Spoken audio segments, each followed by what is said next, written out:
Mr. Tom, Mr. Tom, Mr. Tom's Big Gay Wrestling Show. That's not voice Cole.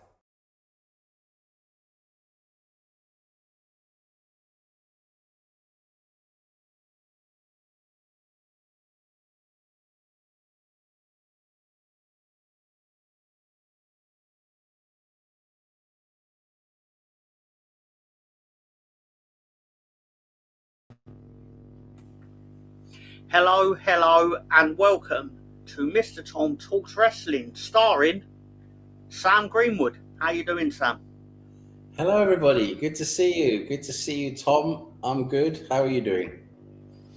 I've got no complaints. I do apologise for our late start. It's my fault.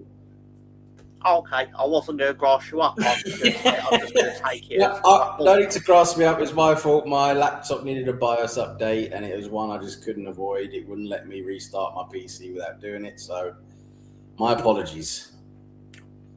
No apologies needed. So, hello to Director John, who has said good evening, ladies. Hello to Ian Pincushion. Hello, Ian and John. And hello to Christopher Jeffries with Mr. Tom, You Complete Me. That is, what film's that from? Is that Jerry Maguire? I don't know. I think it is Jerry Maguire. Could be. Good evening, Christopher Jeffrey. And Gary. Who's that Mr. Tom Talks Wrestling? I've heard he's a bit of a slag. He's very much a slag. Yeah. I thought I'd just be a bit polite to people, if to the people that do actually sit there waiting for this to start. But Jerry Maguire and the Lego Batman movie. Oh, Lego Batman. Yeah, good one, that one. Slam has a... I called you Slam. Must be a Freudian slip. Sam has a virus. I've got the best kind of virus. Gary, how you doing? Hi, Gary. Bye, Gary. Yeah, hi, Gary. Bye. Let's do it a bit backwards. Bye, Gary. Hi, Gary. Yes. So, for anyone who wondered, this is what the VHS was at the time. It's going to be the background behind us. But this is a special SummerSlam for a very specific reason. It is the one that's in England. Yes, Wembley. And but 90 people, regular viewers of this show will know 90. He still hasn't stopped him from contributing SummerSlag. SummerSlag 92, yes, slags. Because it's in England, they were going to have a different main event, but because it's in England, they were like, yeah, we're going to do something else. But originally, it was going to be in Washington, D.C., which they was going to revolve the show, obviously, around Macho Man, Randy Savage versus the Ultimate Warrior. But obviously, because it's in England, they've decided to switch it around a bit. Just for anyone who wondered, this was a ticket that you could get in 1992. Ooh. I do believe they ranged for between about £10 and £25, depending on seating. But kind of right, I don't know. How much money do you think they made on merch? A lot. Yeah, you're talking like millions. They over £1 million in 1992 money in merchandise. They made, and I think off the top of my head, I believe it was 1.3 million. Wow. But it worked out with the attendance, and it worked out the equivalent of everyone that had a ticket bought a t-shirt. That's good going. Yeah. That was the program for people. I actually had that, but I ain't got it now, obviously. But that's the first. This is the first time the WWF, as it was known back then, was at Wembley, wasn't it? Yes. So this is where we do what the venue is. We're in the Wembley Stadium, obviously. This is what it actually looks like with the wrestling ring inside it. Yeah. There's a lot of people there. But let's take a trip over to Minecraft. Yes. This is SummerSlam 92 in Minecraft. Yes, thank God for autism. Yeah, baby. Thank God for autistic children. 1992, the birth of the Premier League. We've got to think about that as well, Christopher Jeffrey. Don't you worry, mate.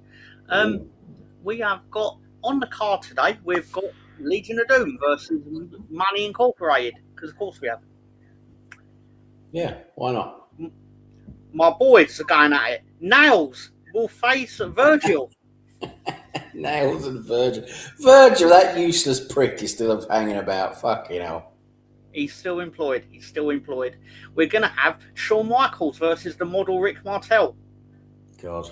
Because they had to jig the card around because they couldn't actually do what they was going to do. So Shawn Michaels is Shawn Michaels is like a sleazy drug dealer, isn't he, in that picture? It's just... Yeah. We've got the Beverly Brothers versus the Natural Disasters. Yeah, Tugboat's got the belts. How's that happen? Tugboat, fucking slagboat, honestly. And Beverly Brothers, what a pair of fucking absolute twats.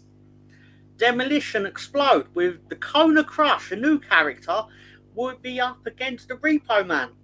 Pedo Man. Yeah, there you go. Macho Man Randy Savage will rematch against the Ultimate Warrior from WrestleMania 7. Yes. That's the thing. And your boy, The Undertaker, will be up against the Ugandan giant Kamala. Yes. Size that mask. And the main event is going to be the British Bulldog challenging the Bret Hitman Hart. So, there you go. Well, anything. I suppose anything British, they just roll him out, don't they? The British Bulldog. Yeah. So, like they did at the Royal Albert Hall, they actually got him. They actually let him win that, didn't they? The Royal Albert Hall. What do they call it? The Royal what do they call it again? The Royal Slag Trophy. Royal Slag Trophy. What they call it? Wasn't the Royal Rumble? Was it? They call it. What they call it? He won the Battle Royal at the Albert Hall. Battle Royale. That was it. The Battle Royale. Yeah. So this is the part of the show where we actually go into Culture Corner, baby. Yes. Culture Corner. This Culture Corner. Let me get my stack of what would you call it? Clues or clues, basically. So we've got what is the United States #1 movie as of Saturday, August 29th. Also, they filmed this on Saturday, August 29th, but it actually went live in America on the Monday. But for the purpose of this, we're going to say it's Saturday. Yeah. It is a revisionist Western directed by Clint Eastwood. Is it Unforgiven? Very good. It is Unforgiven. What a movie that is. That is an incredible movie. I believe it has Morgan Freeman here as well. Oh, yeah. Morgan Freeman's in that. Gene Hackman with one of his best roles. Mr. Christopher Jeffries was in there as well with Unforgiven. Very good, Chris. In terms of United Kingdom #1, I'm going to tell you it's a sci-fi horror directed by David Fincher. Is that going to be Alien 3? Very good again, Sam. Alien 3. Yes, that's Fincher's first feature movie, proper feature movie. Yeah. I'm surprised it wasn't his last, based on how it went for him. Well, the thing, Alien 3, I mean, he comes in, they had a different director. I can't remember who it was, but they actually had a different director who started the principal filming of it, and they just couldn't get on the production team and all of that, and the producers, and they sacked him, and they brought in David Fincher. David Fincher was basically the substitute director for that. And because of that, I could be misremembering it, but wasn't it very studio interference-y? Like, because they basically thought, like, we're giving you a chance kind of thing. Yeah. They kind of bullied him on set, the executives and that. Yeah, they basically, I mean, he couldn't like do anything like he wanted. He basically did the best. I mean, yeah, they basically did the best with what they gave him, basically. He came in as a substitute, but they gave him his chance to actually do a proper big movie. And yeah, I mean, it's one of those movies. It's quite good when you like watch it. I mean, Alien 3, when you first watch it, it's not brilliant, but then when you've rewatched it a couple of times, it's actually not that bad. It should be an absolute disaster. Don't get me wrong, compared to Alien 2, it's fucking awful. Yeah. But again, you're comparing it to a James Cameron film, and which is probably the best sequel ever at the time, in my opinion. Yeah, of course, and it's also a lot better than that Alien Resurrection fucking Alien 4 one that came out. So yeah. Pincushion says that Clint Eastwood is a bellend. Ian doesn't like Clint Eastwood, but in Unforgiven, Gene Hackman, he steals that movie for me. He steals every movie he's in. I love Gene Hackman. He's incredible. Yeah, great actor, man. Alien 3, Chris Jeffries with a correct guess. Yeah, so we're going into the music corner of Culture Corner. Yeah. What is the United States #1 song? I'll give you a clue. It's considered to be a R&B/soul slow jam ballad. It's performed by a quartet, and it was #1 for 13 weeks. Oh, that's going to be one of those ones you know what it is, but I just can't remember what is it. It's four of them, yeah, group of four. You'll kick yourself. You'll absolutely kick yourself. Yeah, of course I will. Fucking ginormous. Group of four. Fucking hell, who's that going to be? 92. Bit too early for Whitney Houston, Chris. Ian's there. It's fucking Boys to Men. It's Boys to Men, is it? Oh, fucking hell. And so it's End of the Road by Boys to Men. Massive song. Boys to Men. Boys to Men. End of the Road. So what is the UK #1? I'll give you a clue. It's considered to be Eurodance/rave. Eurodance/rave, 92. Are we into 2 Unlimited now? We're not there yet, no. But you're on the right lines. No Limit is not yet. Just before 2 Unlimited, then. Dance. I mean, I've already done some Culture Corners for 93, and No Limit is going to be one of the answers at some point. Yeah. Is it Ebenezer Good? The Shaman? Not Ebenezer Good, I'm afraid. But again, that's a great guess, Chris. It is the very great. The actual answer is Rhythm is a Dancer by Snap. Ah, Snap. Yes, that's a legendary song, that is. Yes. Talking about Boys to Men, there's a good Michael Jackson joke with that. Yeah, why is it? Who's his favourite band? Boys to Men. It's like he heard about Boys to Men, and he asked, "Oh, do they deliver?" I apologise. I didn't actually follow through in the way that you was hoping as a batter, but so we'll go for a very quick gaming corner because obviously we're in August, so obviously it's not really prime gaming months. So Sam, if you wouldn't mind doing games 1 to 3. Oh, we've got Gary's favourite game at #1. And then we've got the Gadget Twins. And then we've got Teenage Mutant Ninja Turtles, the Hyperstone Heist. I don't even remember that one. Sam, you'll love #4, I suspect. Super Mario Kart. What a legendary game. Countless hours spent on that. Then we've got Splatterhouse 2 and Spider-Man and X-Men Arcade's Revenge. We are in the time period where I believe Europe does have the Super Nintendo at this point, so we'll start getting some bigger games come through. Yeah. If you wouldn't mind, Sam. RoboCop 3, Ring Rage, that's Ian's favourite game. And then we've got Mahjong, Pachinko Monogatari. With the lyric, I'm as serious as cancer, terrible song. And Sonic the Hedgehog 2 on the Mega Drive. Yeah, good game, that. That is a 92.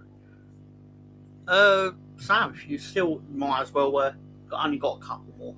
Yeah, let's go through them.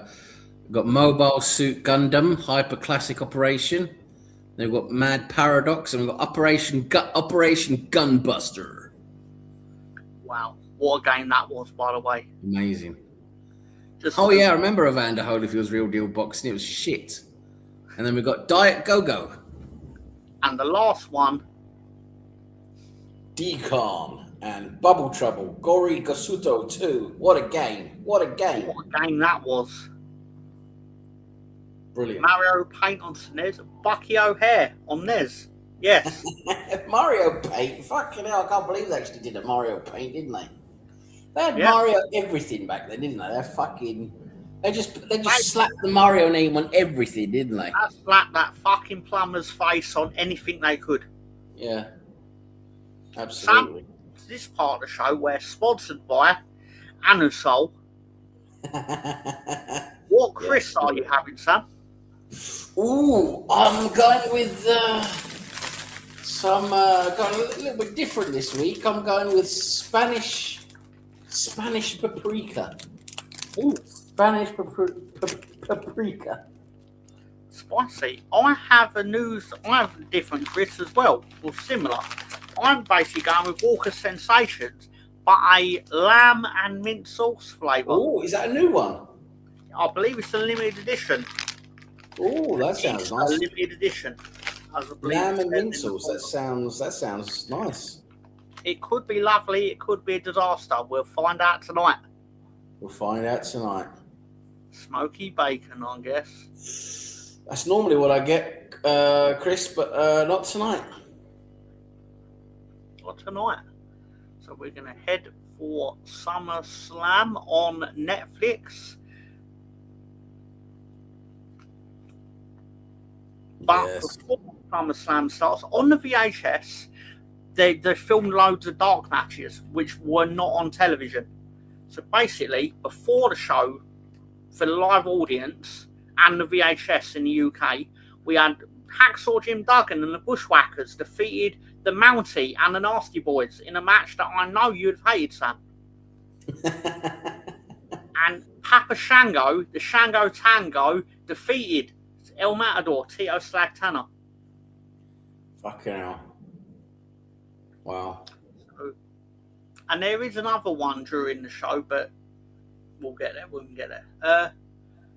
Lamb and mint sauce are good with the Seabrook range. Fair enough. Are you ready, Ian? Ian, are you ready to go on Netflix? The SummerSlam 92.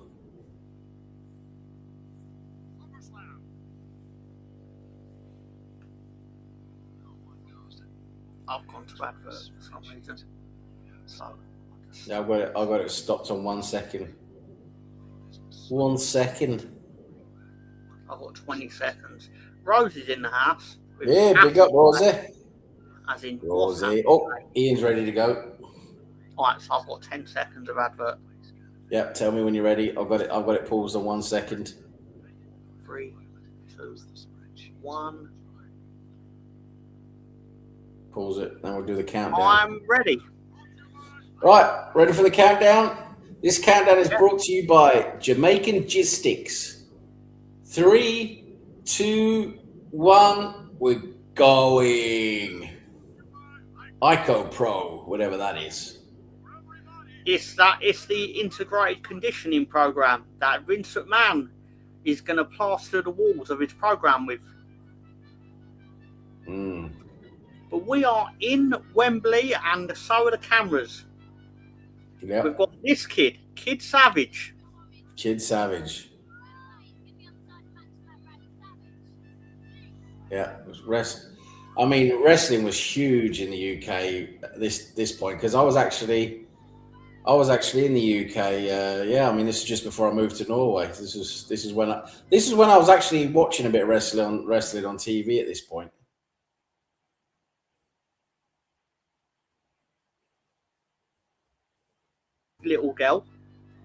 This little girl says the British Bulldog's going to win whether he wants to or not, which I don't think is a proper sentence, and it makes no sense, but it's still quite legendary.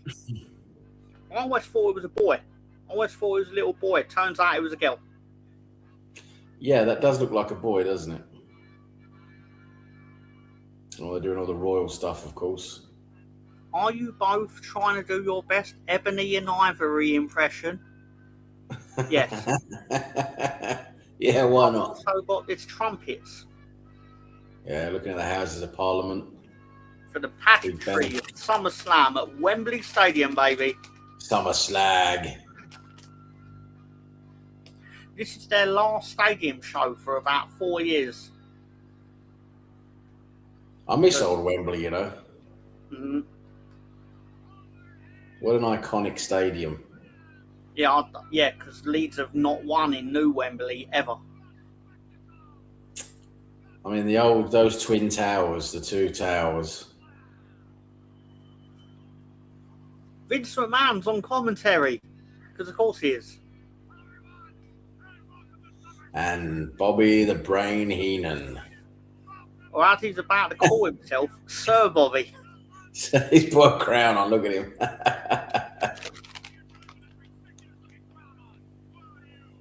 You stupid little peasant.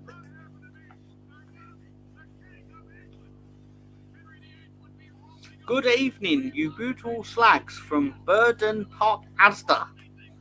Tarak, you slap-headed slag, how are you? You fed up with shopping yet? Oh, they're going with this storyline where Mr. Perfect's managerial services are for hire. Is he gonna be with the Macho Man or is he gonna be with the Warrior?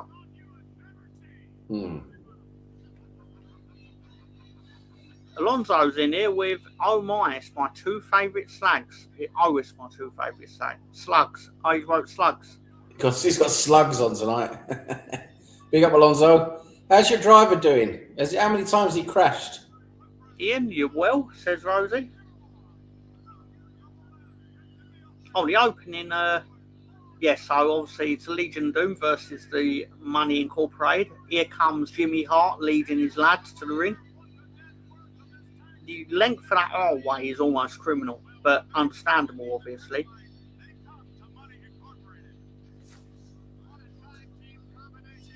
Tarak, you big legendly slags, LOL. Rosebud.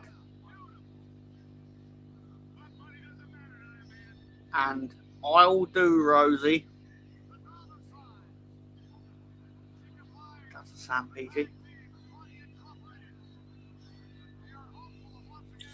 Was it planned that like Ted DiBiase was going to be like a big, huge main event star, and then basically he didn't really get there? He was a massive star. He was supposed to be the champion, but obviously they just then decided to not do it. Yeah.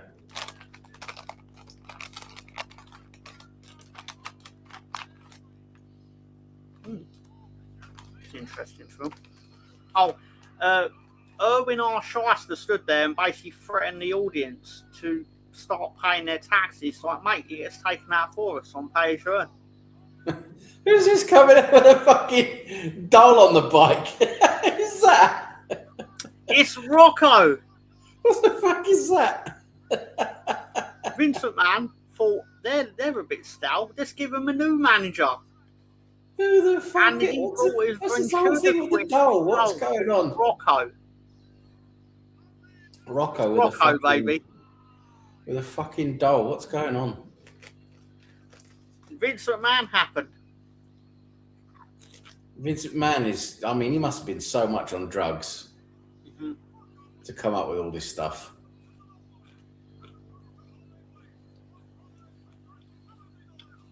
Sam, yes, I am fed up. The slags shut down the scan and go section, so got to go old school and let someone throw my shopping towards my bags.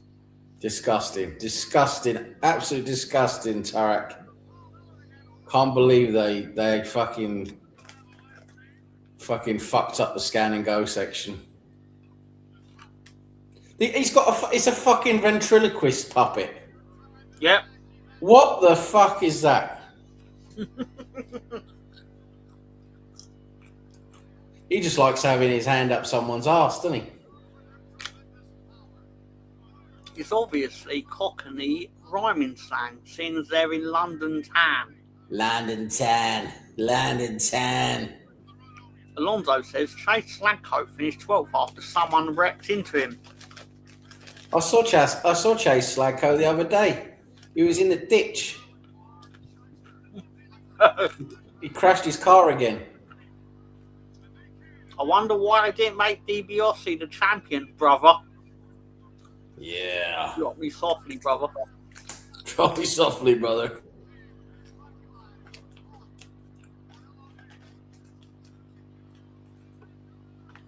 This is just creepy with this fucking puppet, honestly.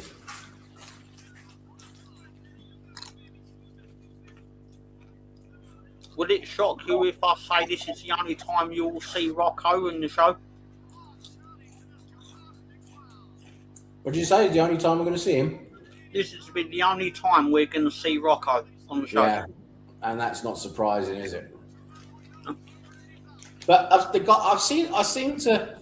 guy who's playing Rocco. Have I seen him before? Yeah, he was on last week's episode where they brought him back because he's legitimately their manager.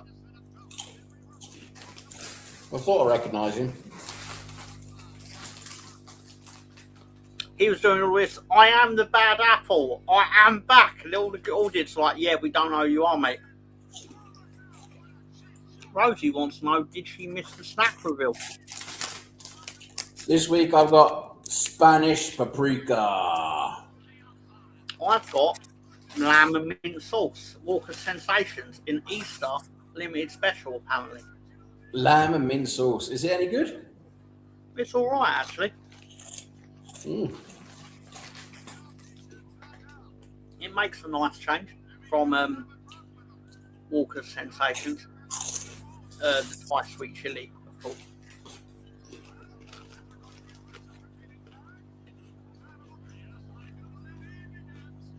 The thing I will give this, they could literally have IRS pull his little pants down and do a bump in the middle of the ring, and the crowd will love it because they're like, whatever you do, we're going to cheer for it.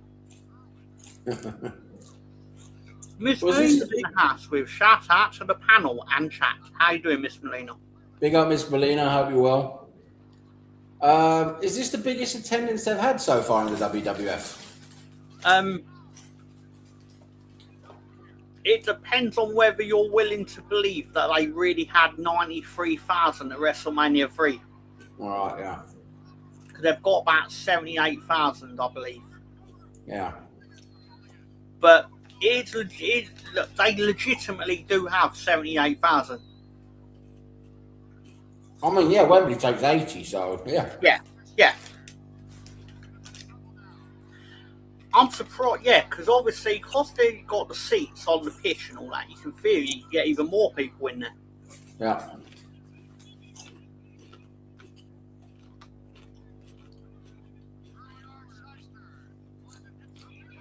Jimmy Hart, you got to get fucking jumping around with that megaphone all the time.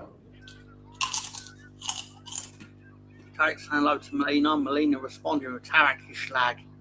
Rosie, says Melina. Miss Melina, says Rosie. And Tarek says Tom's Chris wins this week. Thank you. Yeah, I mean, it's an interesting flavour you got there. I would have liked to have tried it.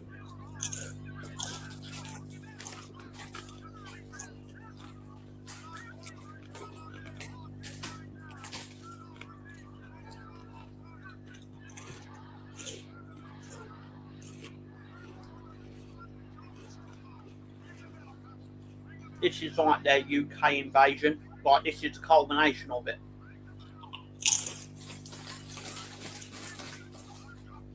They've spent like the last 2 years or so doing the occasional show with like the Royal Albert Hall and stuff, like to build up the audience.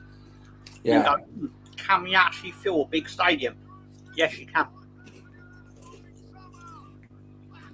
The irony of how successful this is that this is their least successful period as a business. All right. Business goes off a fucking cliff after this. Why is that? The steroid trial, the sex scandals. A lot of their stars left after WrestleMania as well. All right. Like, there's no Sid on this show. There's no Hogan. All right, yeah. They've got Warrior back, but, it's Warrior. It's basically the fallout after the whole steroid thing. Yes. I've tried those, Chris. Tom has. Not for me, but then again, fish cakes are horrible, aren't they, Tarak? To which Tarak then says, "How dare you, Rosie?" I agree with Rosie. Fish cakes are terrible. I've never ate fish cakes. Yeah, fish cakes. Fucking diabolical.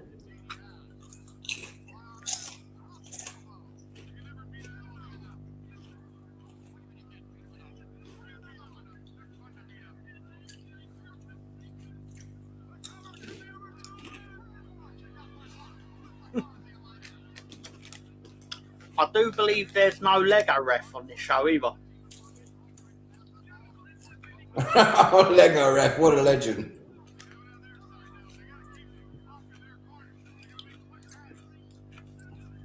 The short I put out about Lego ref did quite well, from what I remember. Fish cakes was my nickname as a kid, says Director John. Oh, fuck! I wouldn't tell people that if I was you. Fucking hell.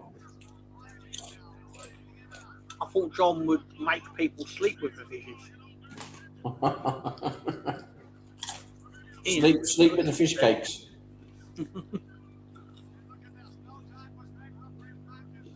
Ian Pincushion says there's two types of fish cake. I'm going to need you to expand on that, Ian. John, I thought your nickname as a kid would have been Dictator John.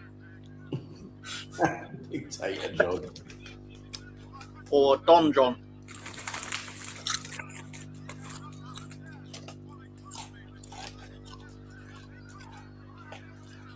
Rosie says, Tarak, stop pretending they're nice. They should be handed out as rations with corned beef. Ian, cod and haddock. Cod and haddock? Fucking hell, we're going old school now. you see those yellow steps in the background, Tom, in the middle there? Yep. You see all the time. There's a dad. There's normally a dad. He's taking a little kid up those stairs because they probably need piss breaks all the time. Those little kids. You just see there's poor dads going up and down those stairs all the time with those little kids for their piss breaks. Obviously, we're under. For anyone who wonders what we're watching Money Inc. against the Legion of Doom. And Dorothy John says, Sweet Rosie is here, and Sour Tarak too. One is a mashed up potato and fish in breadcrumbs. Rosie says there's a massive difference between having a nickname as a kid of fish cakes and a woman having that nickname. PG, I got it. Yeah, you probably wouldn't want to date a woman called Fish Cakes.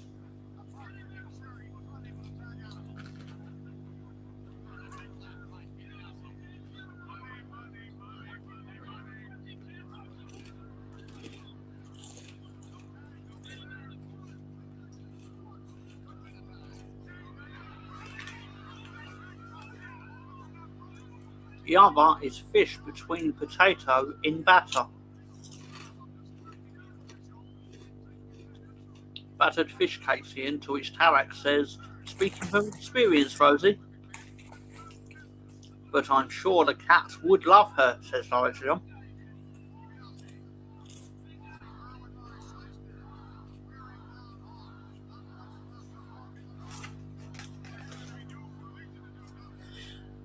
You see the amount of foam fingers there are? Yeah.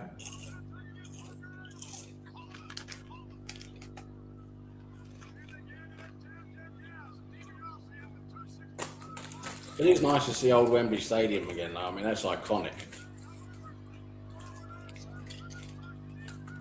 The famous, where the scoreboard, you know, where they've got SummerSlam there in the background, where the scoreboard normally was, with the iconic Coca-Cola signs on each side. Yeah. Yeah, a better view of it when they do the entrances, because then you can see the thing in the background. Better than my old one, Salmonella Tarak. I eat neither. John, legend, says Rosie. John or Tarak, Ian? Rosie, I just burst out laughing in the middle of the cleaning aisle of Home Bargains. What fucking doing at Home Bargains, honestly?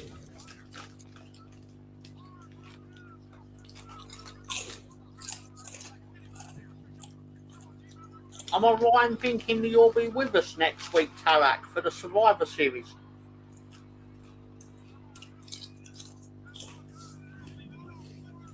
Spoiler.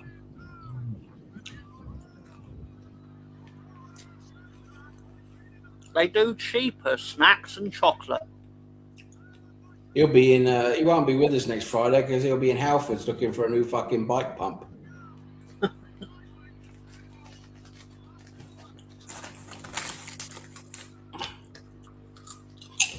Tarak, stop flaunting your Wild Friday night in front of us. We get it, you're famous, says Rosie. And Tarak responds with, yes, I will 100% be on next week. A Friday night in all the different shops like fucking Aldi, Asda, Home Bargains, fucking. That's just a nightmare. That is just an absolute nightmare.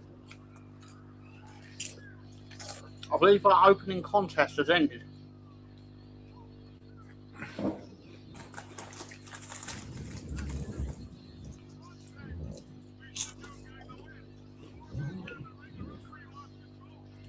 Legion of Doom won. What a surprise.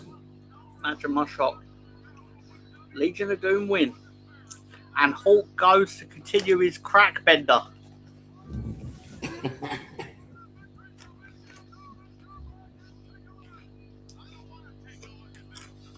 He's on so much drugs that Animal had to push him out of the way because he was getting in the way of the finish.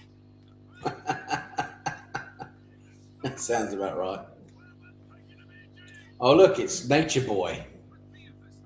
Ric Flair. Heaven Foods. I would go to Netto, but they don't have them here anymore. Who buys fish cakes in the Home Bargains? Tarak does. Ric Flair is in the promo with Mean Gene, of course.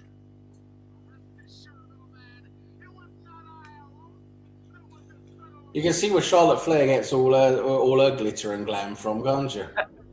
Yeah. I think she turned up one day and went, I want my character to be that I'm a bin man. They were like, no, you're Ric Flair's daughter.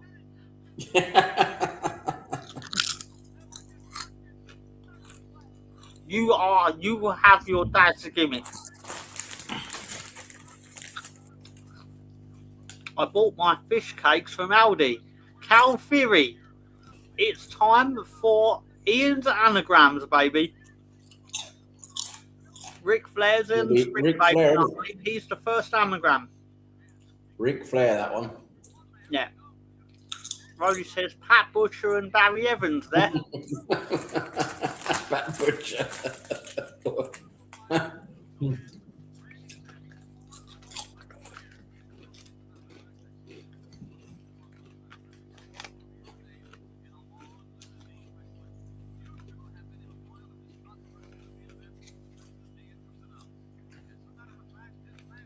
This is so much nonsense.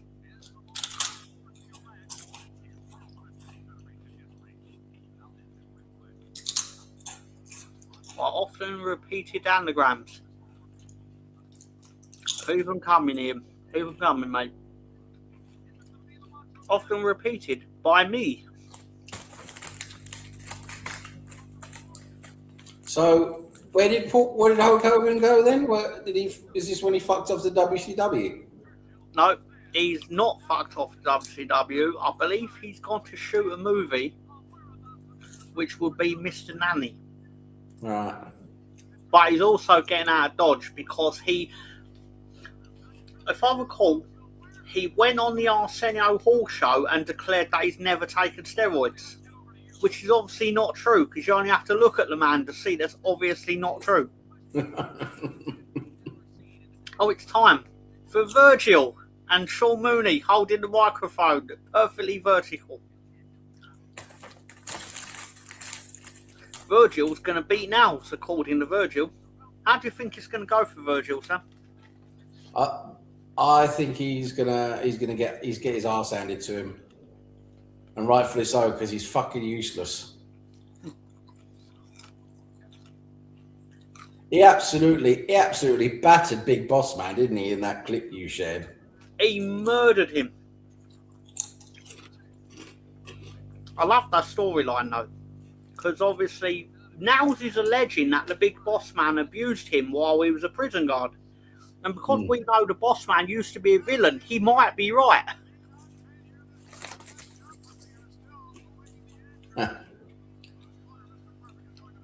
It's time for Nails versus Virgil. But, as an added bonus, I'm going to perform Nails versus Virgil. you got the Nails and Virgil dolls. Nails is going to wrestle Virgil. Can you do a live recreation for the kind people who are not watching this on Netflix, Tom? I will try my best. It's Nails versus Virgil. We've got the entrance of Nails. What a good looking man. And Virgil is on his way to the ring with the look of a man who knows this is going to go well. We're going to play a very, very quick game called Over and Under. How long will it be for the first choke to occur? Under 20 seconds. Not CL. No, not CL. And Murderer. Well, no, he's not wrestling Jimmy Snooker. 20 seconds. And we're underway. And we're immediately going into the choke. Immediately. Now, what other moves you got? No, we just got the choke.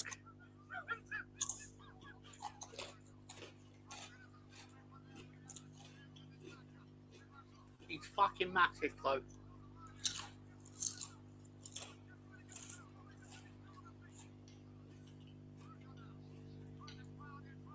Nelson's got going back to the choke. Nelson's also been watching Undertaker matches. Sorry, 2 seconds. Correct, Harry.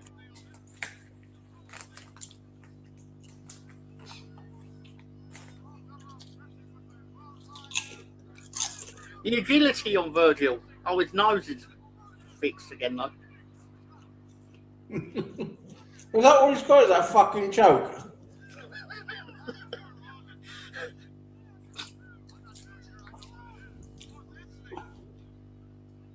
I love that whenever Nels spoke, they'd have this voice of sort that would make him sound like, "Alright, who's the boss now, boss man?"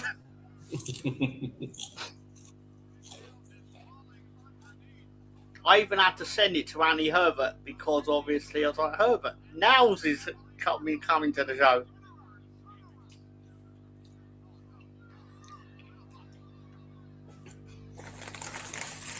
Virgil's having a well-earned rest. Yeah, having a little rest outside the ring. It must be tiring being choked every 10 seconds. Yeah. It is. I suppose it is tiring. Nels, what moves have you got for us this week? Just a choke. Just a choke. Just a choke this week. Just a choke. But I'll tell you what, we're not going to see someone come out from under the ring with a fucking boxing glove on a stick. Oh, we're not going to get boxing glove on stick. I almost would wish that would happen. That's the best. That was the fucking best.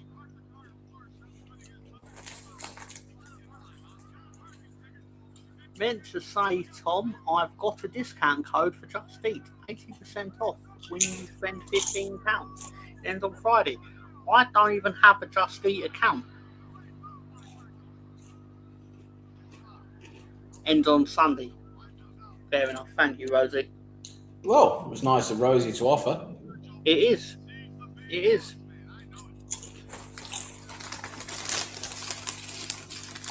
Personally, I'm very tight and I wouldn't want to pay for delivery on something where I can actually just leave the house and get it myself.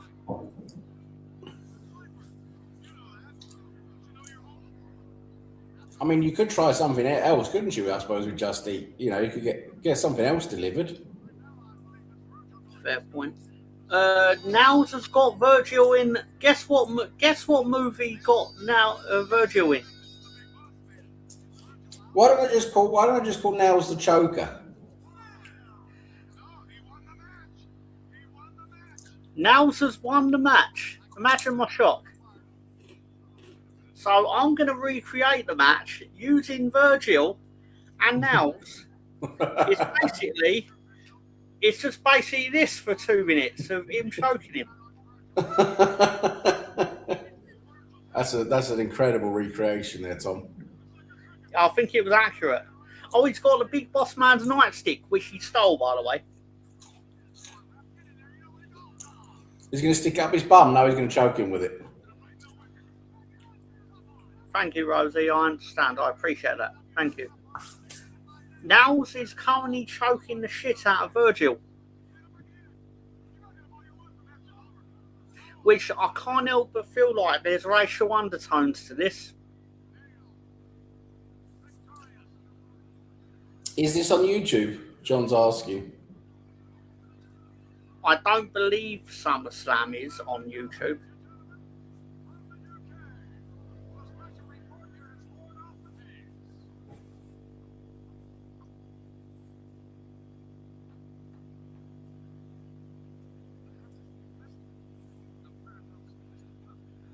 Does it come with a dildo? You wish. The instruction was uncanny. Thank you, Rosie. You can try putting it in YouTube, but I don't believe there is a WWE sanctioned video for it. Oh, your mate, Lord Alfred Hayes is standing outside the Macho Man's dressing room.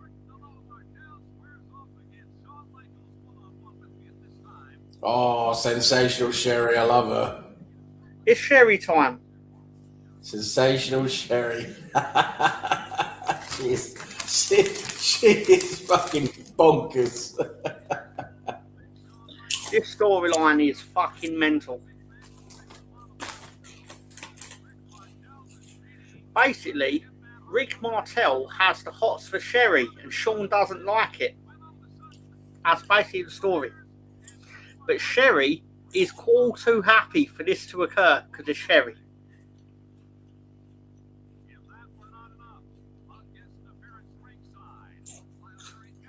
Boy, racial undertones. What's Gary done now? What's all that racism? What age was Kat Slater in that white dress? She's not just a slag, she's a proper slag.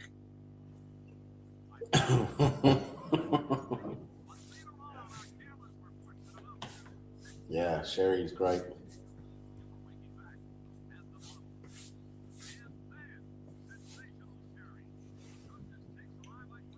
I do believe both wrestlers have agreed to not punch each other in the face. Because they're both vain heels, of course.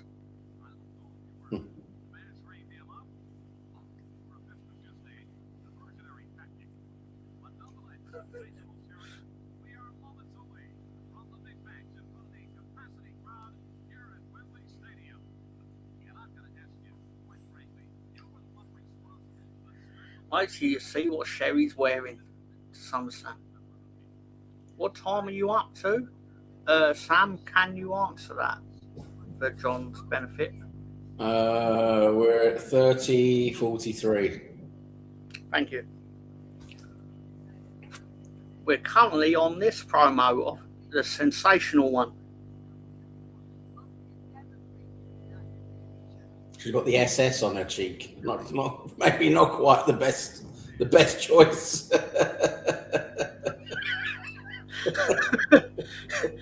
Jesus Christ, they're at Wembley. It's not this Stacy.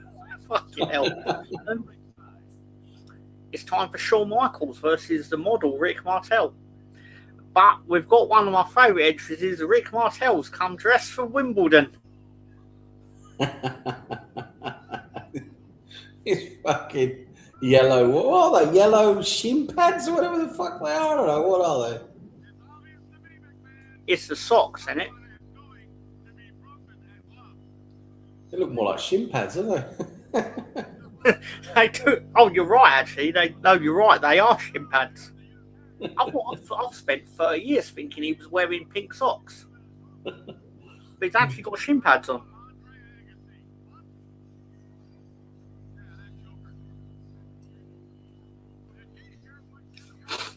Clip marker.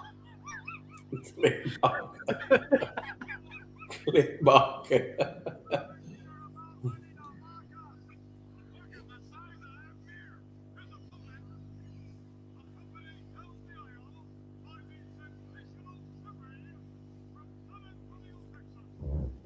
There are genuinely women in this crowd that are supporting Shawn for some reason. Yeah, I fancy him a bit. Well, they showed those women at the start where they were like, "We're here to see Shawn Michaels." Like, you fucking won't win if you see what he looks like when he's 50.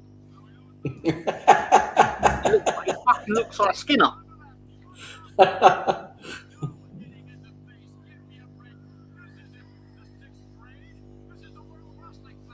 Could you get a mirror couldn't you get a bigger mirror, Sherry?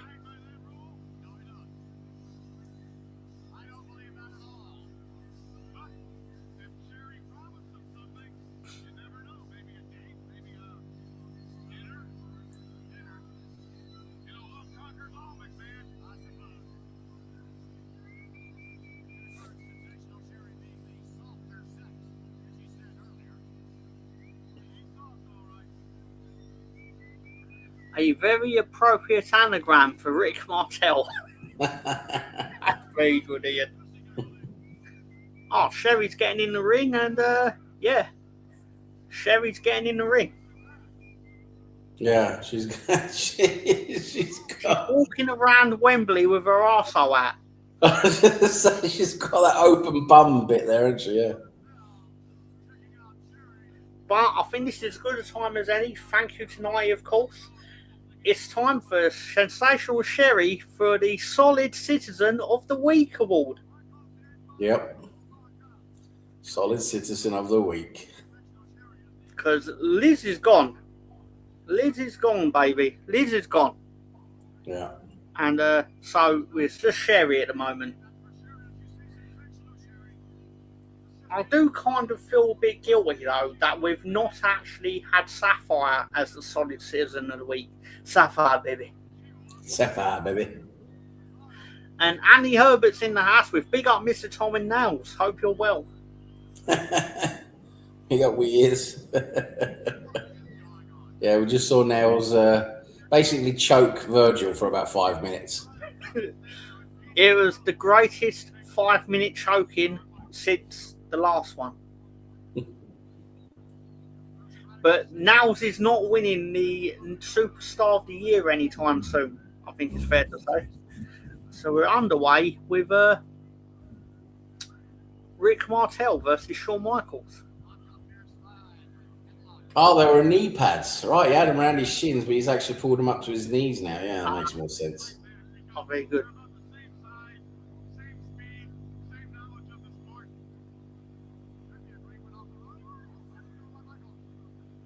The fuck they're doing is doing breakdancing or exercising. He's so fucking lightning quick, this Shawn. Rick Martel's no slouch either, to be fair to him. I actually like this match when it happened. I mean, it's a load of bollocks, Tarak, but the actual what they're doing is pretty good. It's a load of bollocks, basically.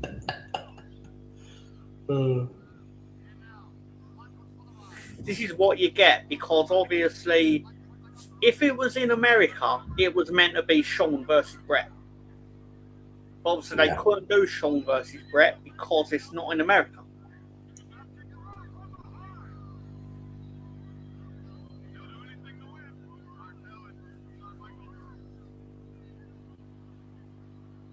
The real person who benefited from this was Rick Martel, because he probably wouldn't have been used otherwise. Sam, can you do your impression of Nails? If not, Tom, we'll show you, and you go after. Can you say, who's the boss now, boss man? Who's the boss now, boss man?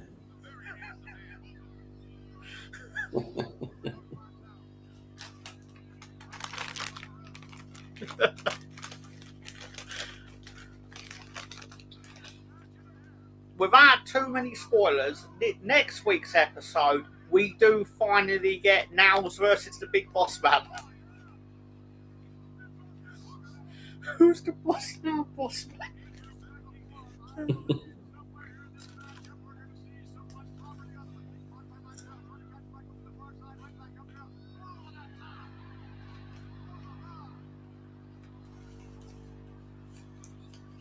The way the camera manages to miraculously find its way behind Sherry.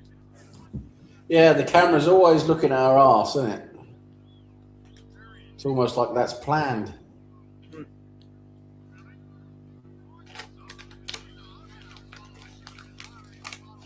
I mean, don't get me wrong, I'm not complaining too much about the camera work. I'm just observing it, obviously.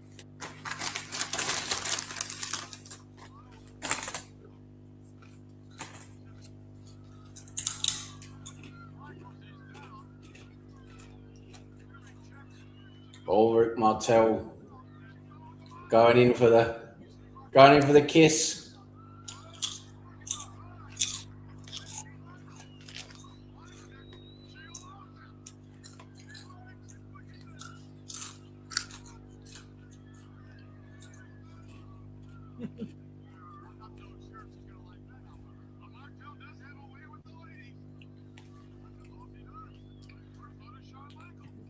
There's an old granddad in the front row there.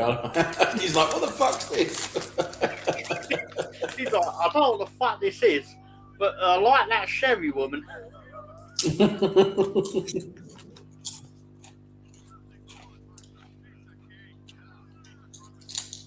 Camera's behind her again. This cameraman must surgically need to be removed from Sherry's arm.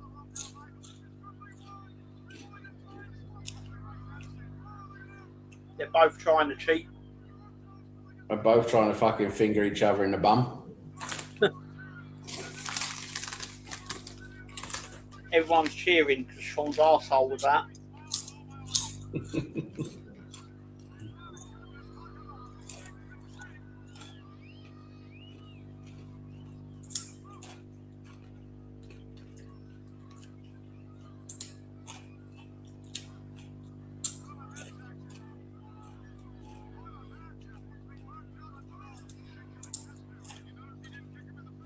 In summer, in our timeline, they actually did Shawn Michaels versus Bret in a ladder match.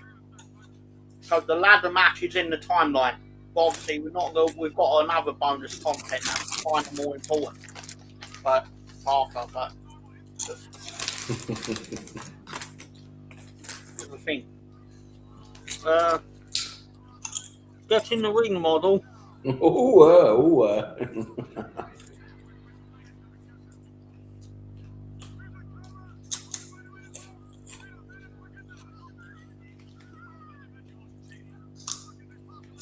Sean did such a shit job of cheating there that even the ref was like, I'm not going to pretend that I didn't see that.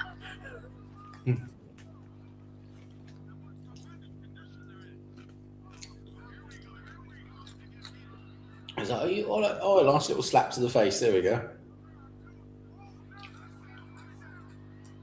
What did the five fingers say to the face? Slap!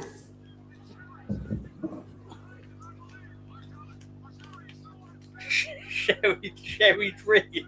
Oh, Ian. Oh my God, Sherry's passed out. Or fainted. Sherry has fainted because they threatened to punch each other. Fucking nonsense from her, honestly.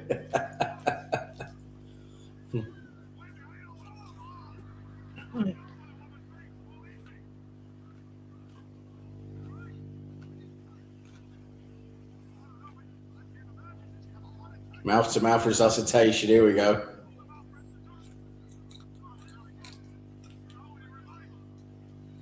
Well, I don't know. I'm going to do it. Yep.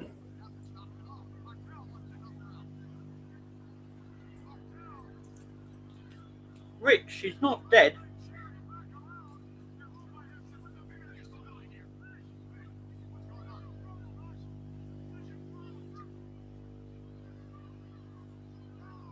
Oh, fucking hell, we walloped him there. They're going at each other now. Smacking each other, hitting each other in the face.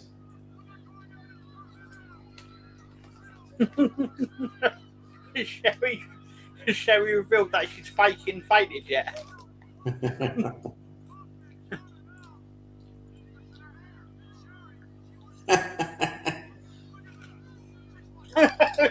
Like that, Dad. She's the best. She is good.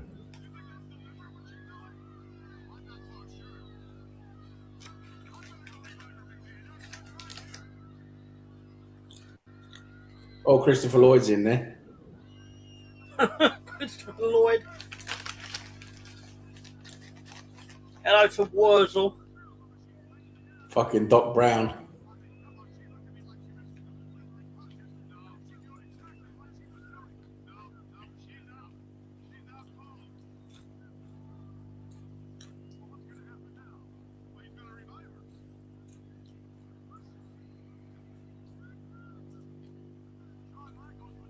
It just drags her along the floor.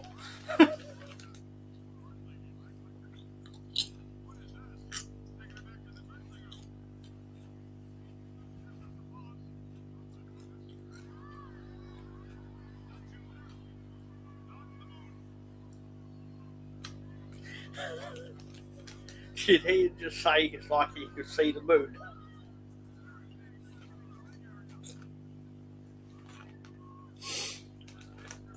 Rick Martel's happy. Here he comes. Wallop.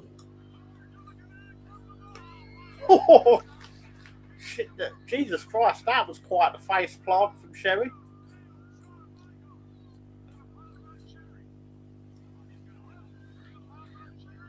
Oh, he's going to nick her now. He's nicking her. There's probably laws against this kind of thing.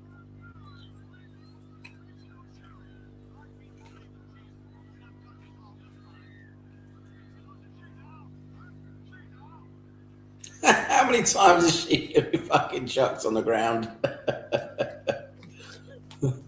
This poor woman.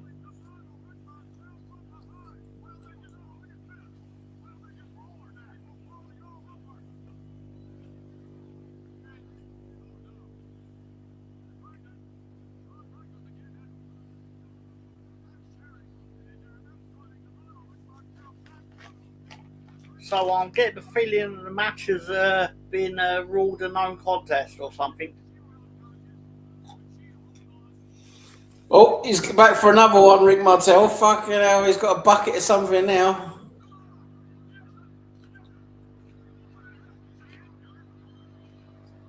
He's got a bucket. Got a bucket. What's in the bucket? What's in the bucket? Water. I think it's just water. Yeah. He's woken her up. He's woken her up.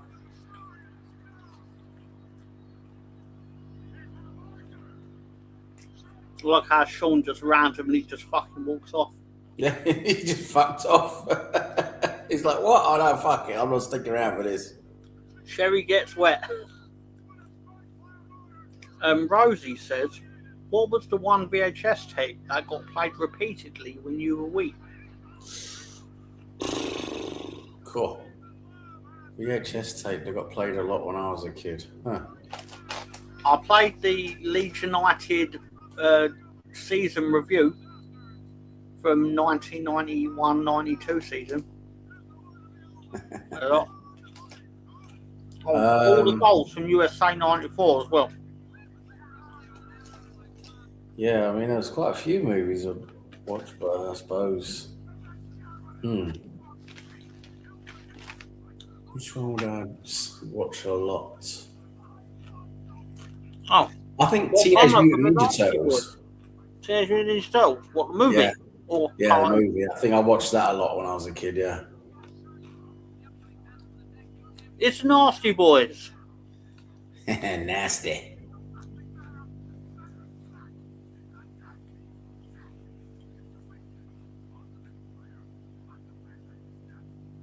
Fucking Jimmy Hart there again.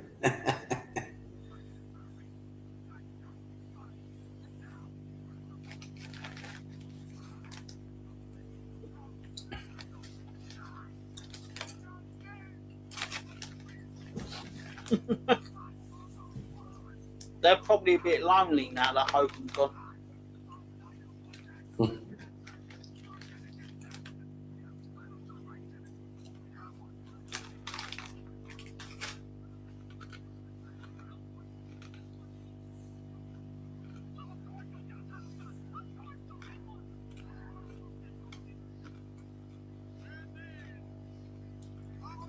I think Jimmy Hart just claimed that he's going to get them a title shot. But if I remember rightly, he's going to really get the title shot from Money Incorporated because they're going to pay him. Size of those fucking shoulder pads I got on.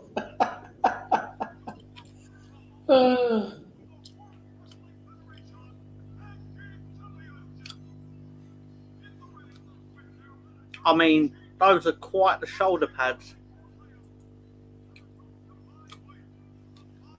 It's time for the Beverly Brothers versus the Natural Disasters. And if anyone who wondered, on the 20th of July 1992, Earthquake pinned Ted DiBiase and they've won the belts. Hence why they've got the belts. Look how massive they are compared to the referee.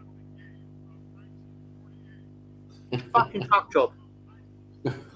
A fucking genius back again, Jesus.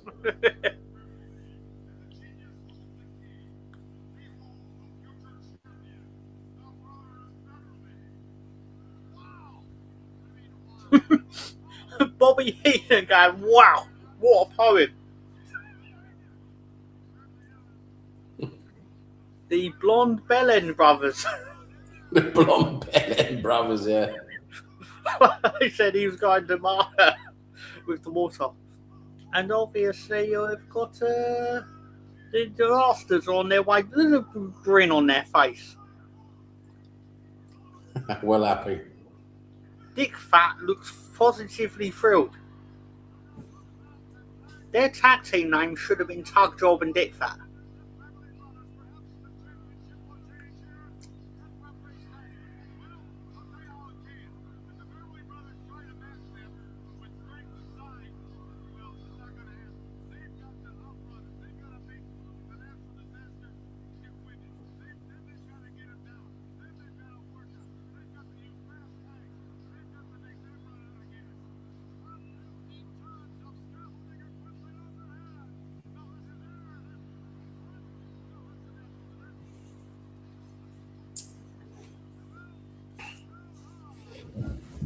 Oh, the Beverly Brothers are going straight in.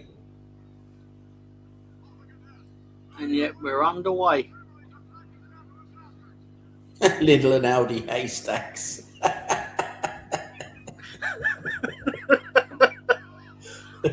That's incredible. It could be an actual name.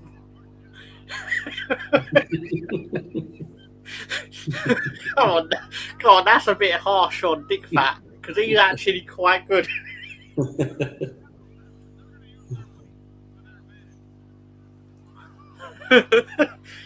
Oh, poor lads.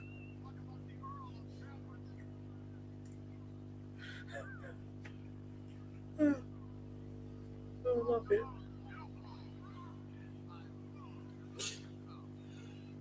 So we're in. What's the date of this again? It is I believe it's the 29th of August. I could have that wrong, but it's roughly that. Yeah, 29th of August. So it's literally just after the start of the first Premier League season then. Yes. I'm glad you mentioned that because I do have something for that at some point in the show. Because on the Sky footage, they do actually in the UK, they did actually break off part of the show because they wanted to do a preview of Monday Night Football. Yeah, and the start of the Premier League, they tried to Americanise it, didn't they? They had all cheerleaders and stuff like that, didn't they? Yeah.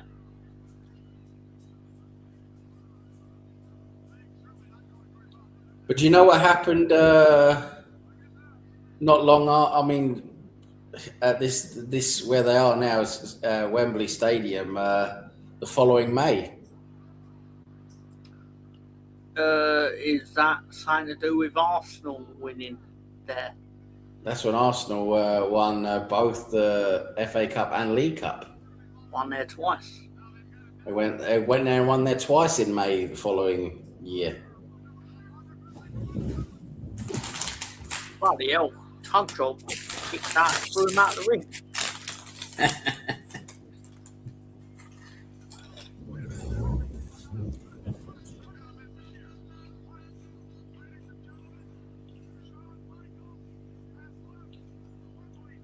Important news there from Bobby Heenan has declared that Shawn Michaels has left the building.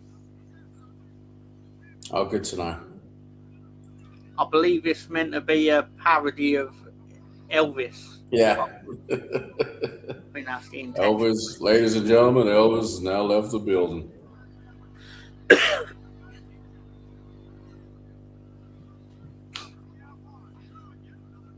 So I presume that means that Sherry has also left the building, which is unfortunate. That was a good move. Jumped over him onto fucking Slagboat's back.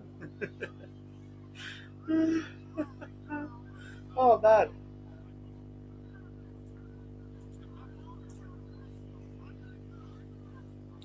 I mean, if this was a real fight, they'd probably kill Tug Job. But there's also part of me that thinks if it was a real fight, Tug Job would flatten them.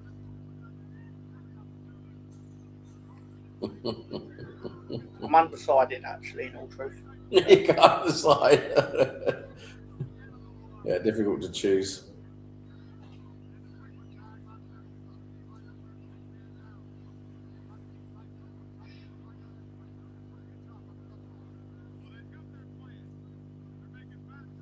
I do love the glorious mullets on the Beverly Brothers, to be fair.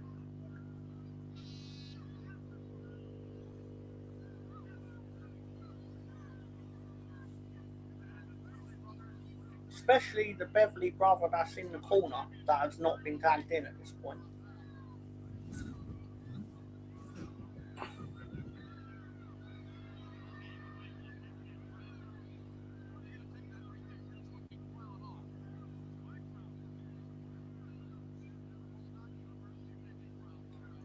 Vince McMahon hires them.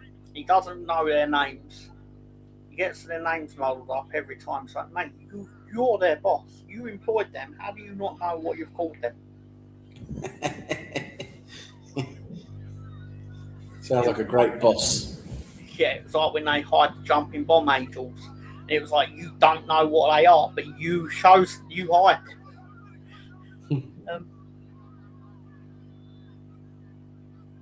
Evening, everyone. What Chris is Sam eating this evening?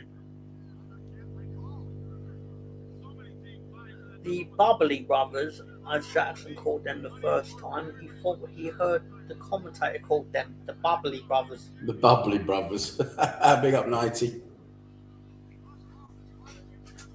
I've got Walker's Sensations, Glam and Mint Sauce flavour. Yeah, and I've just had some Spanish paprika. Yeah, they're quite decent.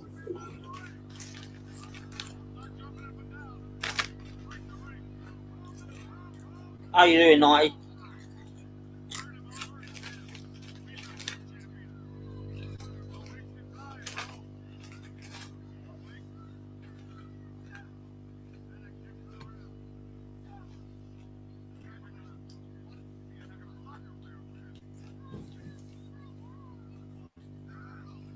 Poor Tug Job. He's got the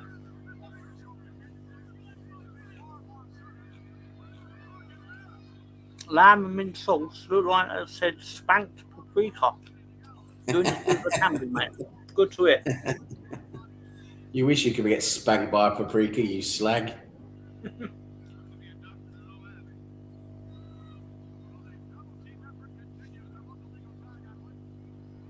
Bubbly brothers. Is it because of the stars on their what would you call it, on their tights or whatever?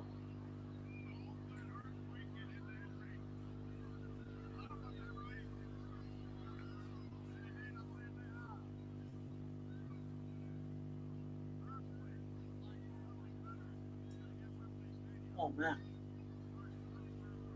Tugboat is going to be very upset at this point because he's tired. He must be shattered.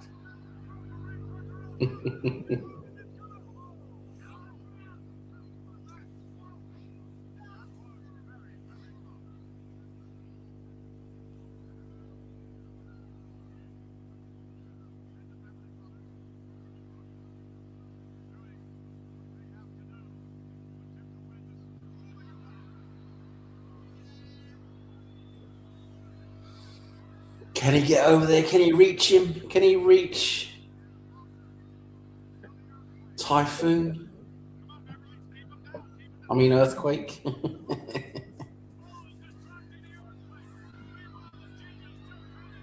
I mean, this crowd is they're gagging for Tugboat to get across the ring. I think I've called him the wrong name about 9 times at this point.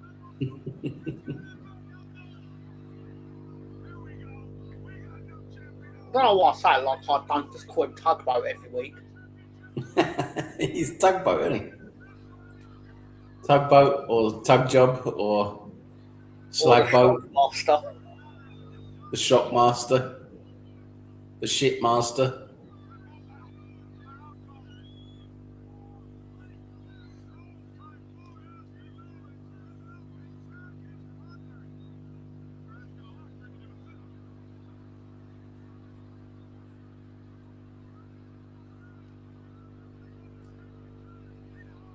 Oh no, Earthquake has been tugged in. I think I misspoke. I said tugged in. Tugged in. doesn't sound PG. He's been tugged in. Throws him across the ring.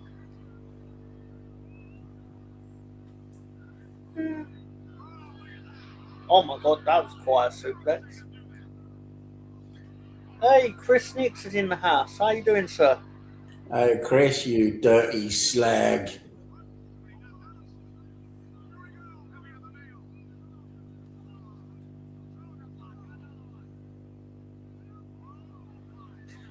He jumps up like he's going to do something really fancy and he just throws like the shittest kick you'll ever see. Fucking hell, we bowled them over like bowling pins.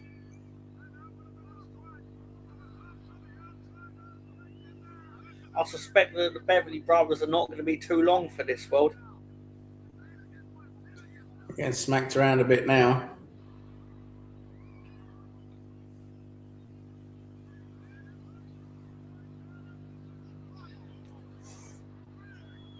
Yeah, I think this is going to be over in about 20 seconds, I suspect. He bounced. Yeah, that's it. It's over. Fucking over. Tug Job, an Earthquake. Yeah, that'll end it. The poor lad. Just hope he didn't fart while he was done. And the genius is being shown the exit, it seems. Yeah, good. Fucking chuck him around, that useless prick. It says good. What do you approve of, Ian? Out of interest. We hear you, Ray, says Rosie.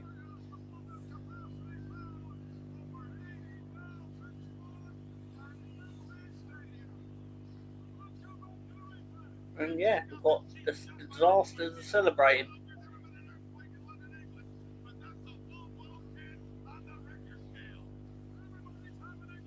Oh, it's the Bushwankers. Yep, it's time for the Bushwankers.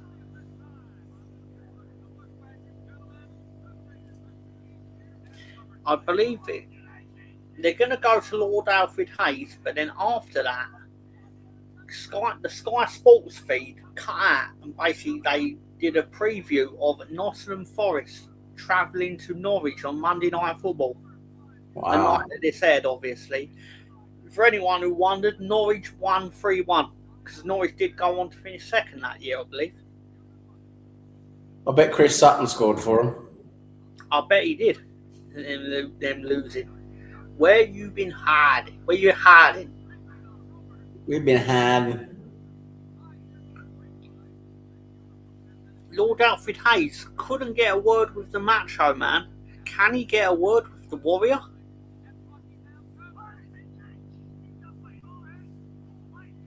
Mean Gene would have got a word with him. Little and Aldi Haystacks.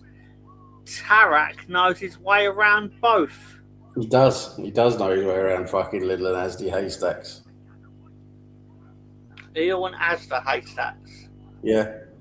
Little and Aldi Haystacks also works. Yeah. Just repeat it.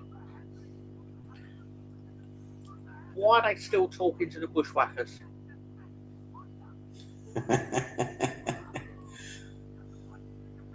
Mean Gene's looking at them as if to go like, I can't believe I am employed to talk to you two.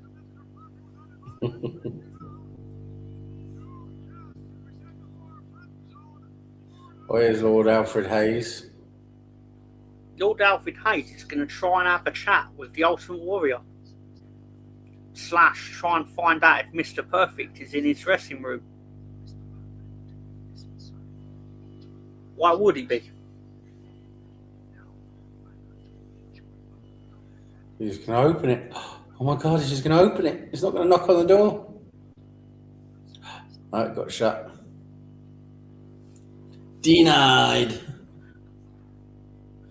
I like that. Lord Alfred Hayes is like, what a shocking and vulgar act of rudeness. It's like, mate, you're just trying to barge into his fucking dressing room, you prick. And again, Nottingham Forest travel to Norwich in the Premier League. And it's time for the Repo Man. He's going to wrestle the new wrestler, Crush. Who the fuck is Crush, honestly? You should have recognised him from his time as a member of Demolition. Right. Well, Peter Man's ready. And it's the Repo Man, and someone's making him react like that, presumably. He's still acting like a hamburglar.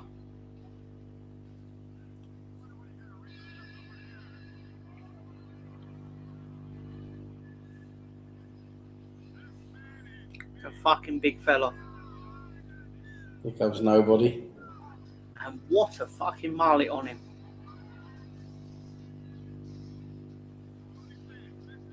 I do believe in our Royal Rumble 1991 episode, I did refer to him as Demolition Mullet. Demolition Mullet, yeah, you did. Definitely rings a bell.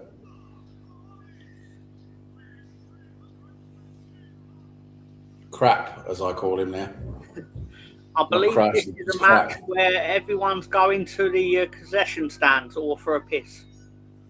Yeah. And obviously, it's Demolition explodes. Demolition. Yeah, Peter, man. He's fucking tiny compared to this guy. Yeah. The match is underway. And yet he is tiny compared to him.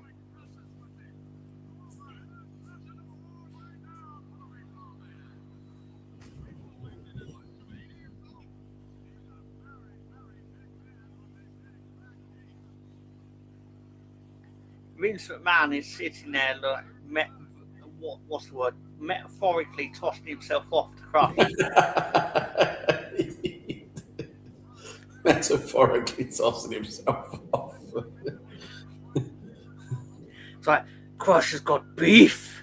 That's some meaty men in there. Yeah.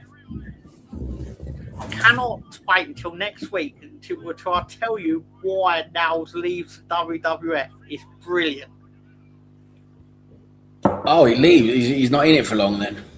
No, he's really not. Really not. Let's just say, Nails discovers what his pay was for SummerSlam 92, and he's not happy about it. And he goes and has a chat with Vince. I'll leave it at that. Probably not a good idea to go and have a chat with Vince. Not the way he did.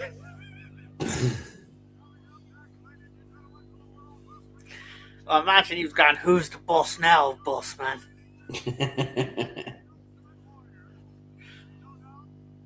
He fucking battered. Well, I know I keep going on about it. He battered that boy. He did, yeah. He was bleeding all over the gaff, wasn't he?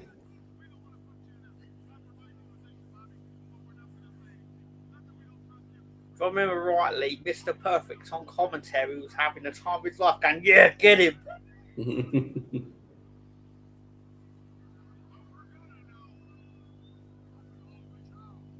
I don't think Repo Man's very long for this world at this point. No, he's a bit outmatched here.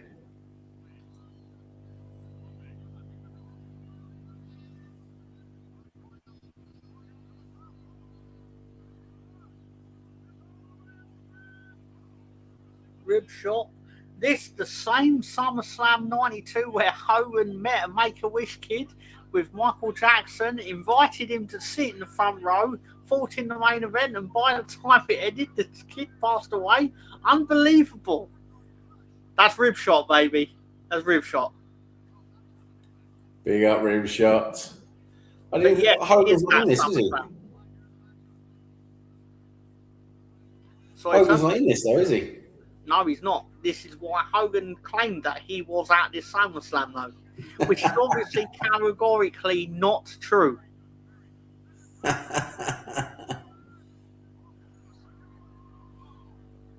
You're not even on the continent, Terry.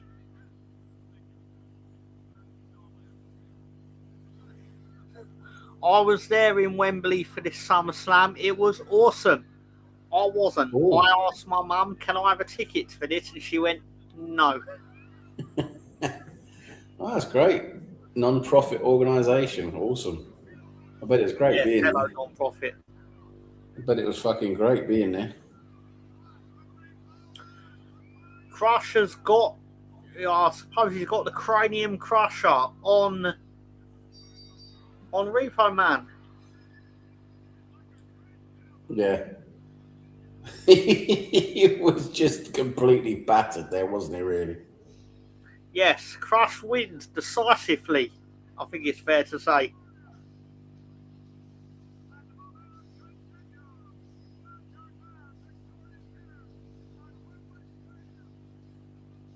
As a kid, I remember going, "Oh, Crush is awesome. Crush is really awesome. Crush him." What was the first wrestling match you guys went to? I went to WWE NXT. No, tell a lie.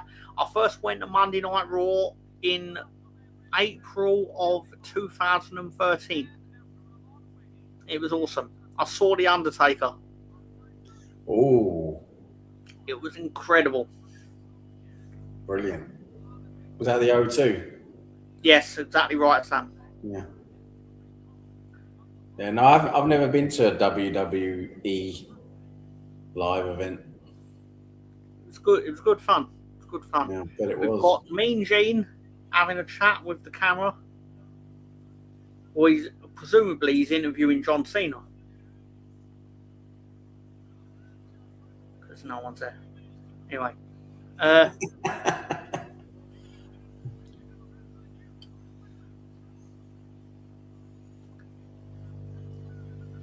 This is such bullshit.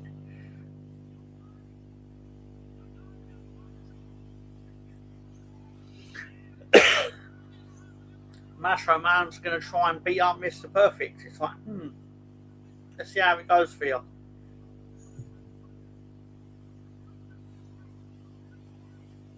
Here he comes. Ultimate Warrior. The time he took to take his belt off, it was like it was battering him.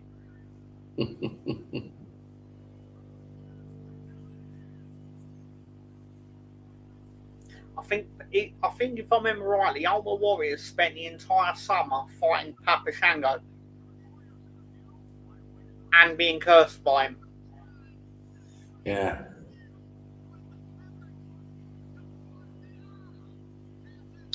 I do believe he was meant to have a feud with Sid, but Sid decided, I failed the drug test, I'd rather go and play softball. Which I think, Sid did love to go and play softball. You mentioned the Turtles movie. Who was your favourite turtle? Oh, I love Michelangelo. He was like the funny one. He was a funny and naughty one. Michelangelo, I liked him best, yeah. Yeah, I liked him because, like you say, he was the party dude, wasn't he? Yeah. Raphael was a bit of a prick.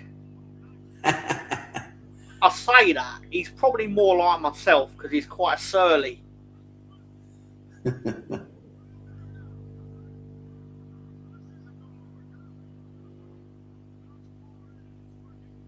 We all know the best character in Turtles is Casey Jones, though. Yeah, Casey Jones.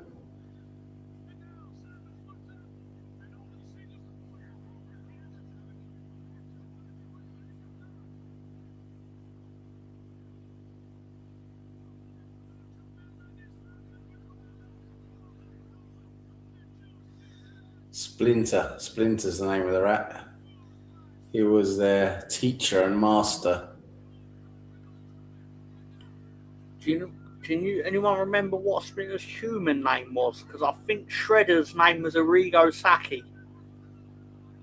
But I can't remember what Splinter's human name was. Yeah, I can't remember what Splinter's human name was. I can Google it. Give me a second. Ribshot says, I went to a WWE house show once that was sponsored by Sugar Puffs. Chris Jericho clotheslined the Honey Monster. Unfortunately, that was the best part of the show. What year was that, Ribshot? Good old honey Monster.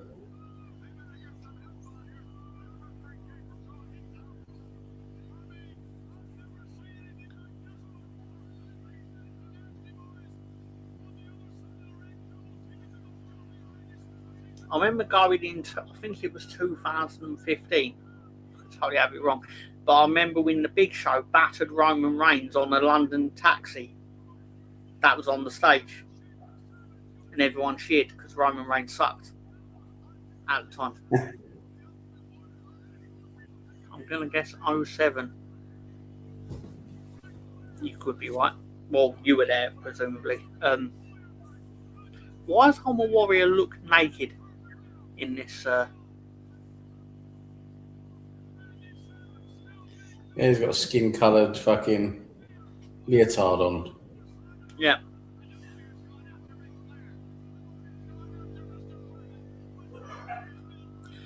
But even though he's not naked, because his skin coloured, he looks more naked.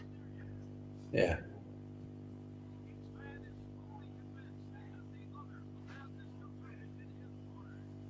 We're back with Gene.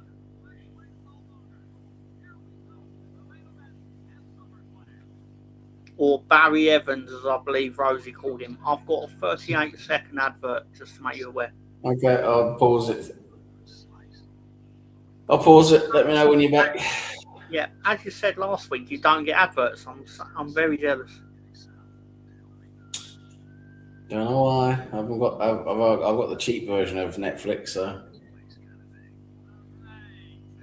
You two sound disappointed. What with the Ultimate Warrior's outfit? 10 seconds left. 8, 7, 6, 5, I've got 1:30:26 left. 2, 1. I'll let you know.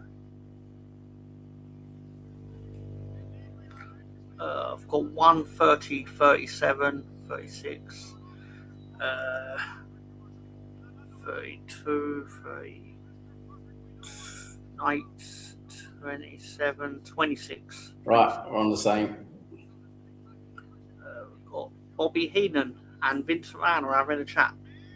Having a nice old chat. And they're going to send us to Sam's mate up in the middle of the ring. Ooh.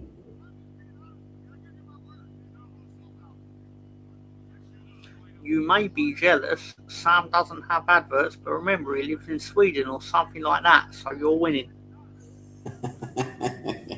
Yeah. No adverts on Netflix here, baby. It's the Think. The Think. Basically, Mean Gene Okerlund fucking 10 years ago. Yeah.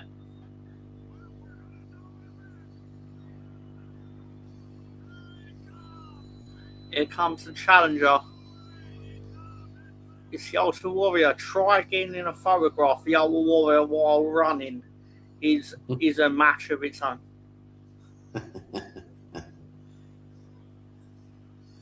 He's good though, isn't he? The Ultimate Warrior. He's good. Oh, the audience fucking loves him. He's entertaining.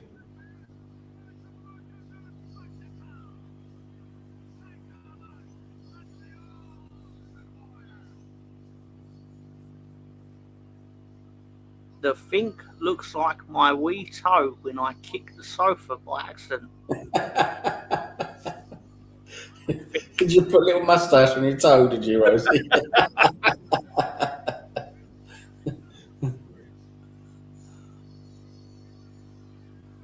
Did you collect the Panini stickers? Wrestling, the rest of the WWF Panini, yeah, I did as well, yeah. Yeah. I'm getting a sticker book and everything. Used to get a couple of packs after school down the local shop, yeah. Yeah, I remember when the packets cost like 25p each. Yeah. Something like that. Here comes the champion, it's Savage.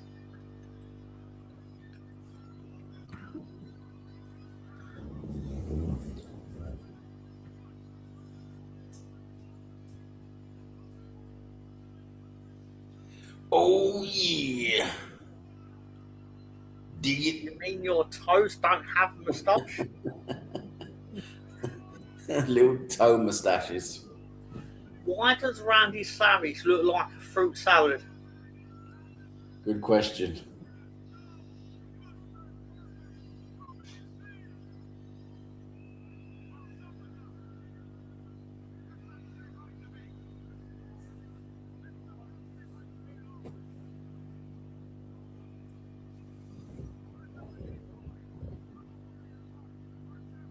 I read that it takes around $450 to fill one of those Panini sticker books, and that's minimum. You're probably right. Is that what it costs today, is it? Never actually filled one, but I remember. Are they still around, those books? Don't know. Are they? Non-profit organisation says, Rosie, your wee toe has a receding hairline and a moustache too. If Mr. Blobby was American, he'd be Randy Savage. Mr. Blobby's a fucking menace in any decade. Oh, I love Mr. Blobby. Fucking love him. In Noel Edmonds' house party, whatever it was. Oh, Blobby used to fucking love watching him. Blobby, Blobby, Blobby, Blobby.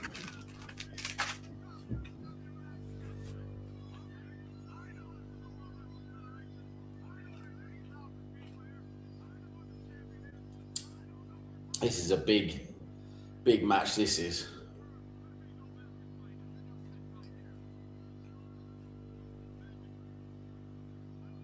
Yes, and a draw line that won't quit at non-profit organisation.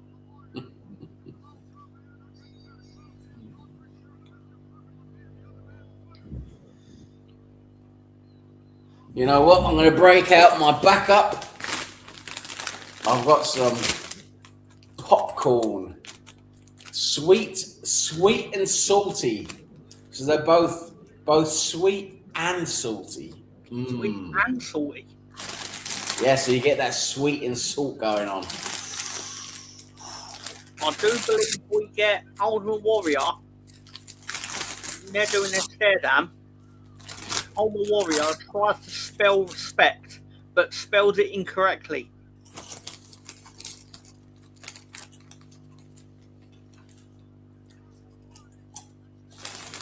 I believe he says REPSET.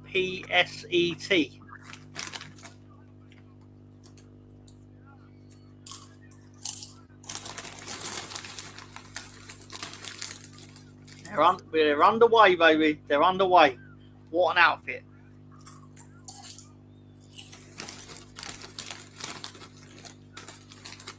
Aha. Sam was a tag team with Crush once. They were called Crush and Thrush. Says that. Crush and Thrush. But should they be managed by Basil Brush? I don't mean to flex. I had the board game of Noah's House Pie, and it was a fucking bomb. Yeah, I vaguely remember that. I think my mate had it. Played around my mates. Very popular flavor, Sam, says Ian. Ian, the anagram man.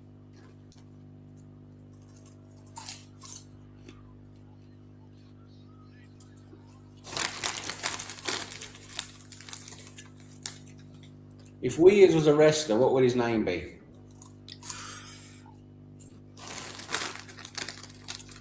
I think I'll call him the Sheep Dipper. I was going to call him the farmer. The barber. The farmer.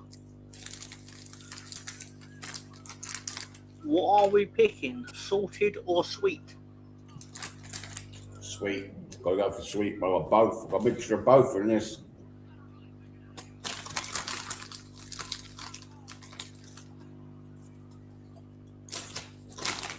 Savage is going for a rough time at this point because I believe his wife has left him.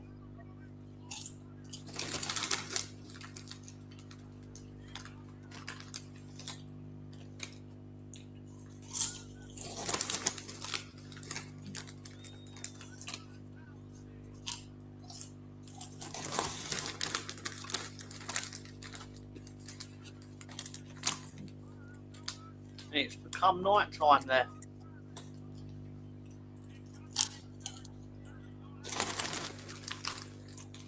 I suppose they're lucky with the weather, aren't they? Yeah. I'm surprised it didn't rain.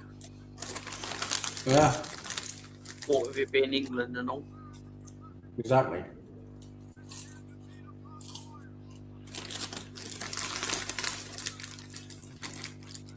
They probably actually did it on the only day that summer where it didn't rain. Yeah. I don't know that's fact.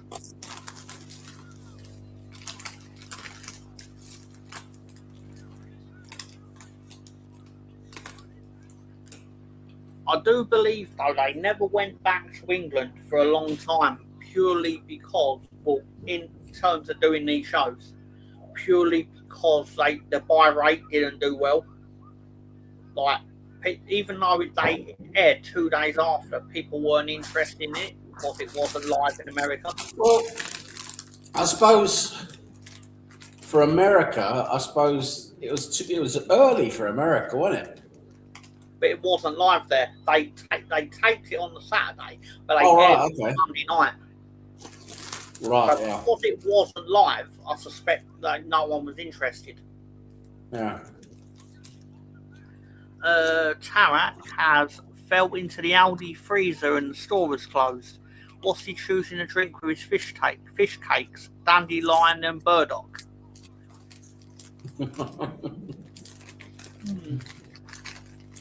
At least he can live on the fish cakes. No, lemon drink, maybe.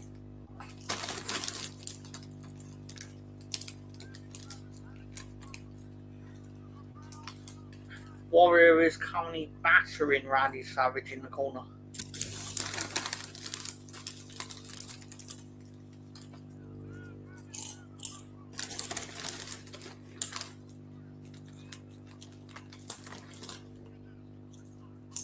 Sam would be called either the Dildonator or Methane Sam. Methane Sam. Frosty Jack with an umbrella. Why not? Why not? Let's go for Frosty Jack with an umbrella.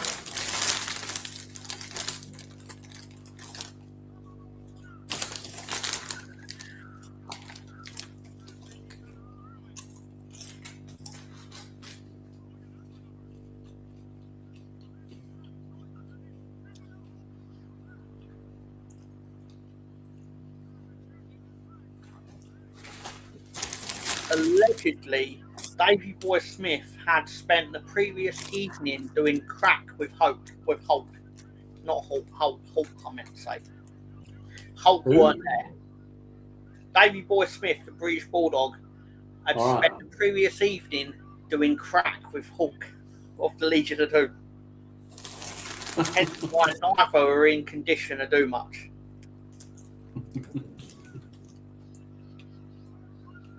Allegedly. Can we have a reconstruction, Tom, if you were fighting Sam? Yeah, do it with the dolls. I'm trying to think of how I can do it with me hiding in the corner. Well, Sam would probably choke me like nails. And then he'd choke me again like nails. And then he'd probably go back to it again like nails.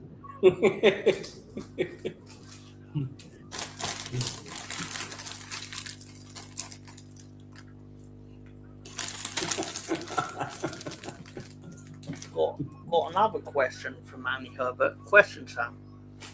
Have you had a haircut? If so, when is it getting finished?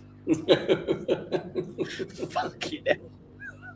Yes, I have had my haircut for years. But when are you going to be allowed again within 500 yards of a farm? Wow.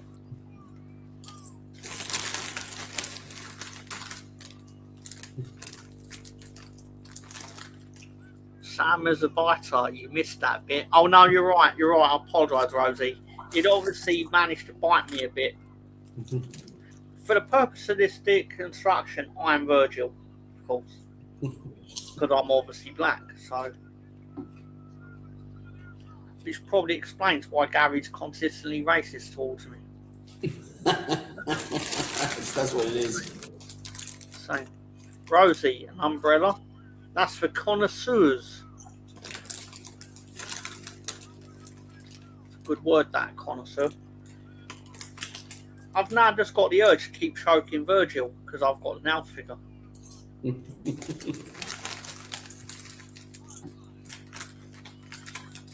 I think it's fair to say that Virgil he's past his best days in our timeline.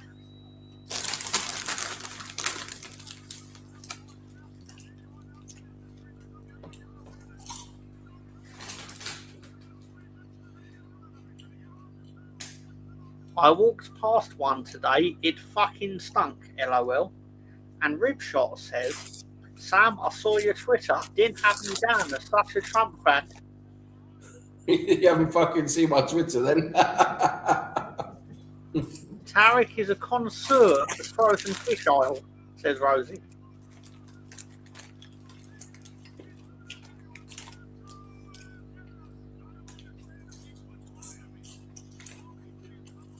I was expecting a bit more from this match, to be honest. It's not as good as the one at WrestleMania 7. It's just not. It's mainly because they've tried to jazz it up a bit with this. What side is Mr. Perfect going to be on? It's like no one cares. People just want to see two lads that they like fight each other.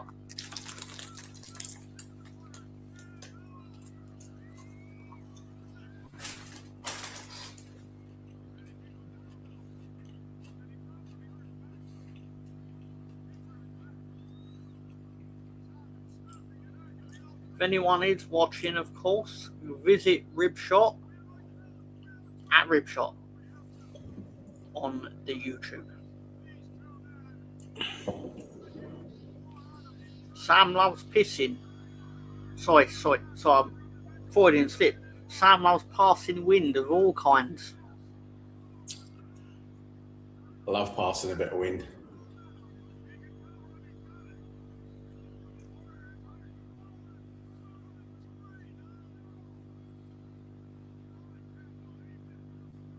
Talking of connoisseurs, where's the connoisseur of the dogging world? Oh, yeah, Russ Morgan. He hasn't showed up tonight, has he? He's not shown up tonight. He's probably Must be out dogging. Yeah, he must be out dogging. The car parks of the world are not safe from Russ. Especially in the Slough area.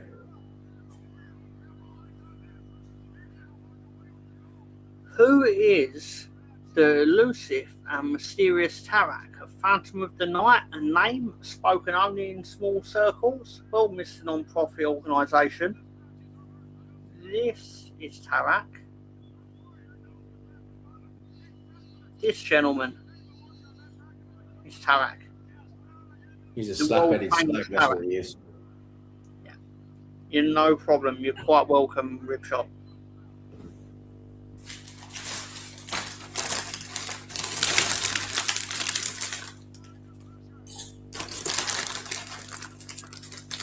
While there's a lull in the action, might as well talk about what Ribshot does. He actually takes old shoot videos from wrestlers where basically he adds comedy stylings in terms of artwork, and it's actual effort goes into it.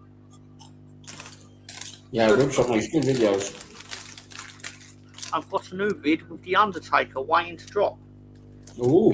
Does it by any chance have to do with Undertaker talking about Hulk Hogan and Tombstone? Drop me softly, brother. Drop me softly, brother. Tarak is the type of guy to use 2 paper straws in McDonald's. He is.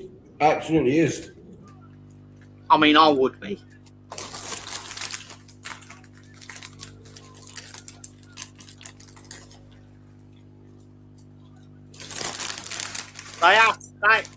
They sometimes they'll give you 2 straws in cinema, and sometimes they don't.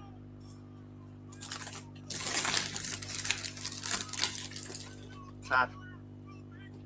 What did you say?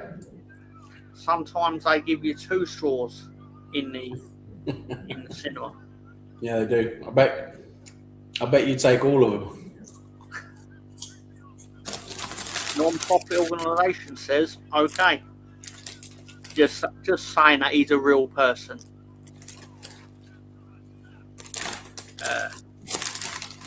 I'm afraid not. It's talking about cucumbers and Paul Bearer pissing because the Undertaker's afraid of cucumbers. I didn't know if you know that, Sam. The Undertaker has a phobia of cucumbers. He just doesn't like them. But Paul Bearer would take advantage of it and would basically threaten him with cucumbers to wind him up.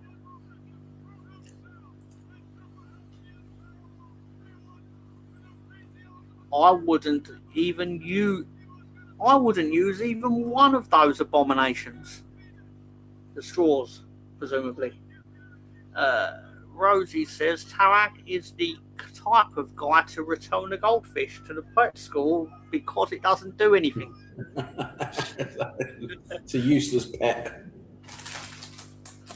That's why we like Sam. He's as much use as a fart through a colander. Oh, here comes Mr. Perfect and Ric Flair.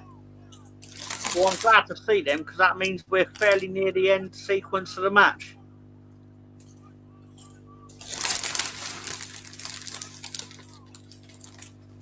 We're going to find out which one has turned heel.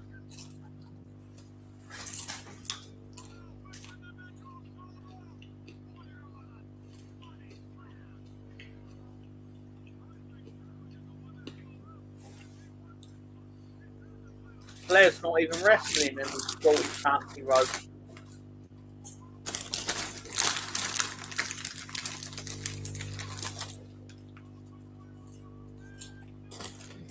Oh, got his knees up.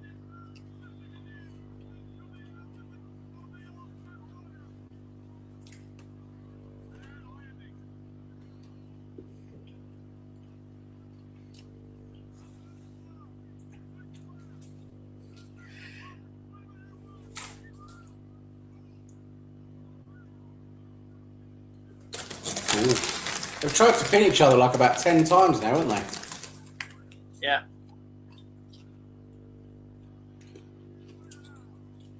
The drama's not catching me like it was the previous time they wrestled each other. Cyclops is well dressed, isn't he? Yeah, I mean, what they're doing is technically what they're doing is good, but no one's really into it. And as you said, Cyclops is out there. And non-profit organisation, Tarak is the feeling you get when you've slipped on the stairs and you think you've broken your leg. Wow.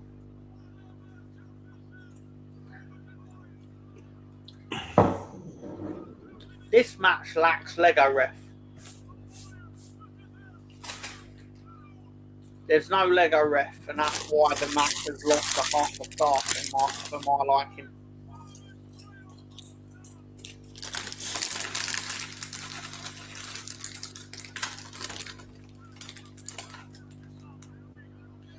Oh, Mr. Perfect tripped round his nose.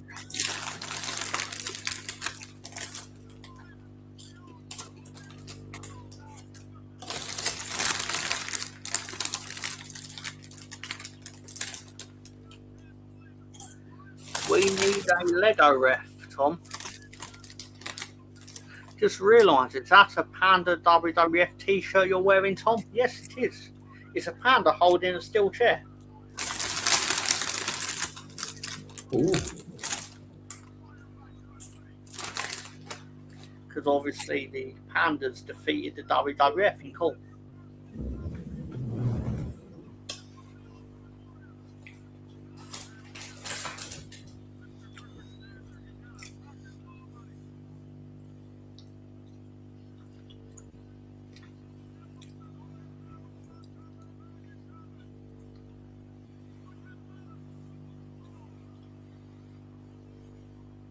That's cool. Thank you.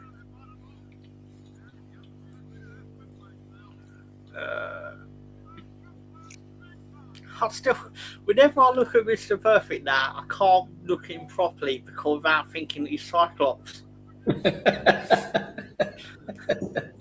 I think I ruined a few wrestlers for you, haven't I, Tom? You have. But you'll never ruin nouns for me. or as you may have called him, the choke master. Yeah.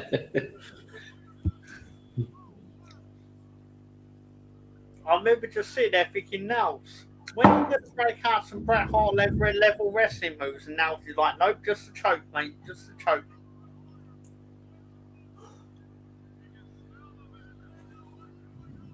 Pure choke. Well, Ultimate Warrior's going to try from the top rope, is he? No. Oh.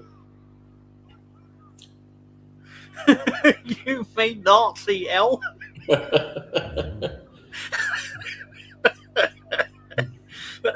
That's very good. I did not see that coming. Oh, he got out of that one as well. He kicked out of that one as well. Warrior's so bollocks that his face paint has worn off.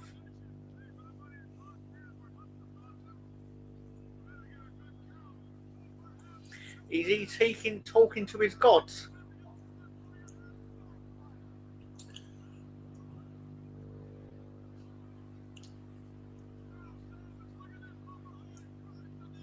This referee's not long for this world. He's gone. Where's Lego Ref? Yeah, where's Lego Ref? We need him. Oh, he's doing a tombstone. That was a beautifully executed pile driver, very safe. It looked like a tombstone, didn't it? Warrior said, "Drop me softly, brother." And he found his wife and went, "He got me, brother."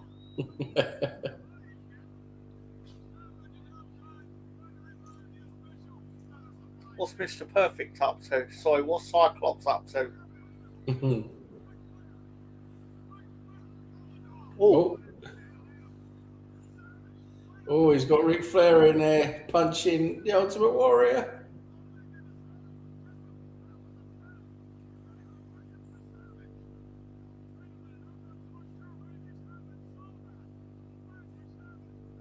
If I was Randy Savage, I'd be like, I'm a Warrior, was standing up, and now he's not. I wonder what could have happened.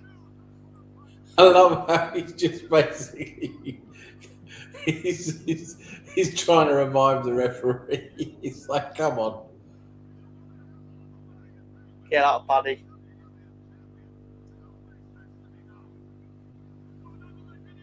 Oh, Randy Savage is going to go for the top rope now. So he can do his elbow drop.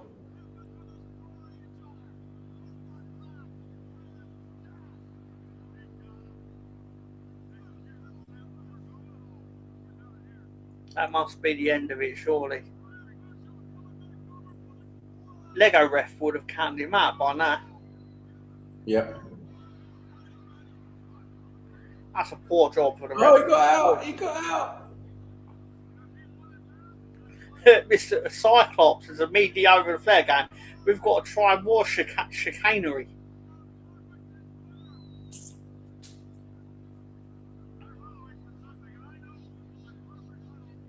Oh, Ultimate Warrior's having a fit.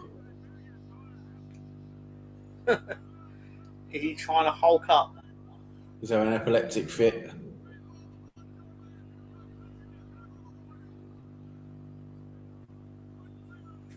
Someone he needs medical attention. He's having an epileptic fit.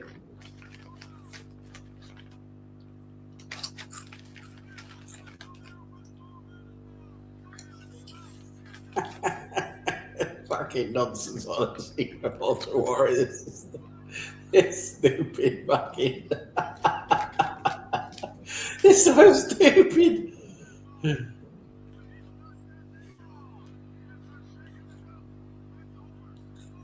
Proper walloped him on top of the head.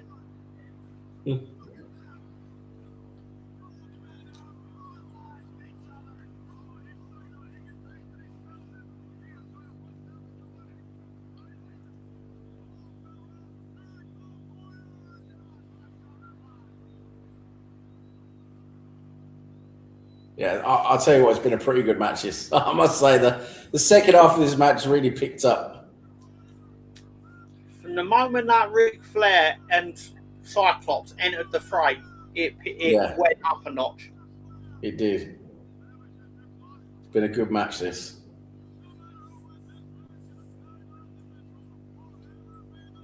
It's been a long one as well, hasn't it? The fans have got their money's worth out of this one.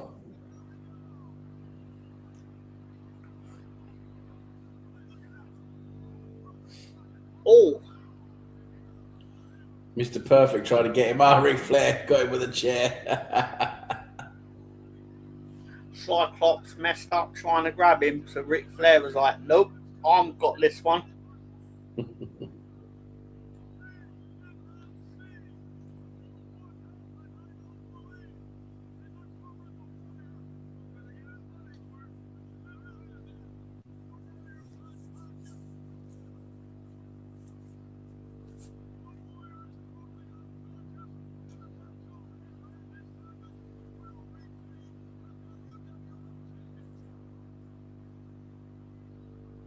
Randy Savage must be wondering why his opponent is knocked out.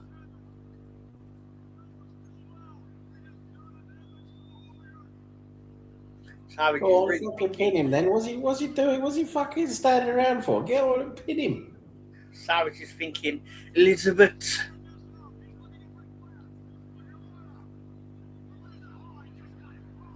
He just tried to kick Cyclops between the eye.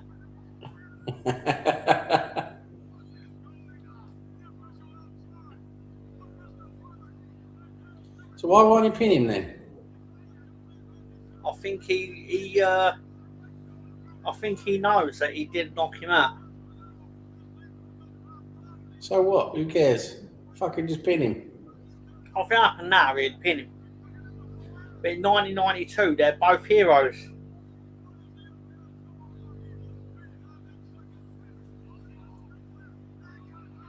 Oh, What the fuck's he up to?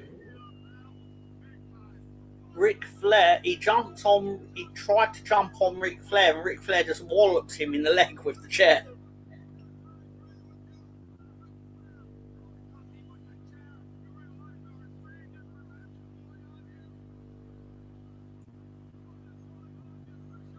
So he's going to lose now because he's going to be counted out.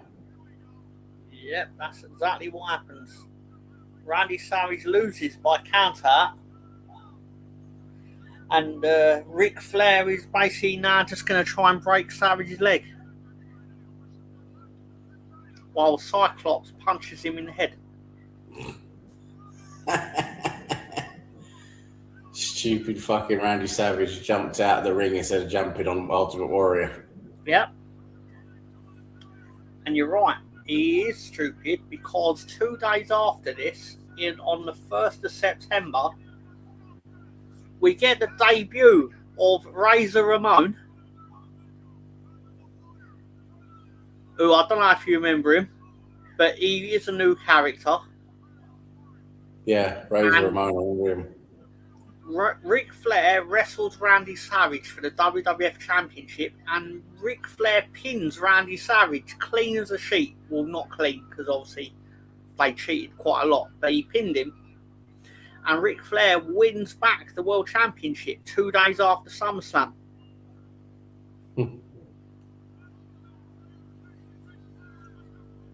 In case you're wondering why I haven't waited for that to watch that after our show, we've got something slightly better as a bonus bit of content.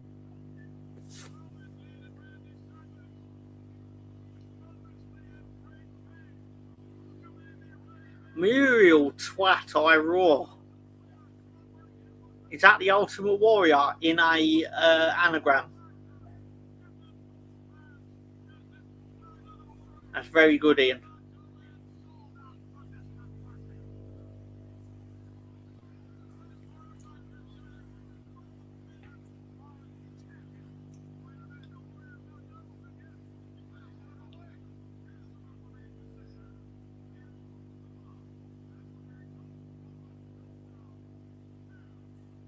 Thank you, Ian. Ultimate Warrior wins via counter, but he obviously doesn't win the belt because there's a counter. And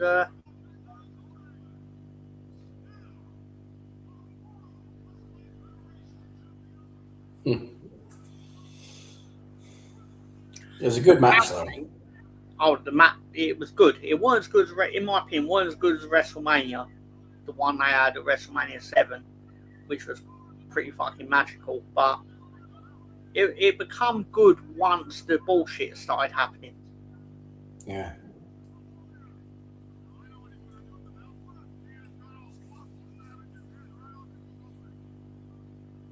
Bobby Heenan's like, hit him, hit him.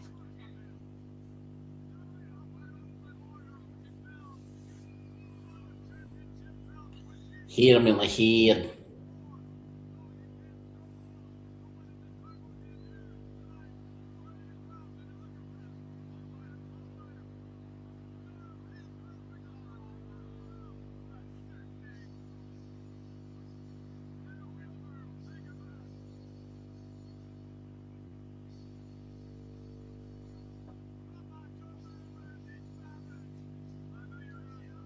So Warrior helps Savage up, and he's like, I'm going to give you your belt.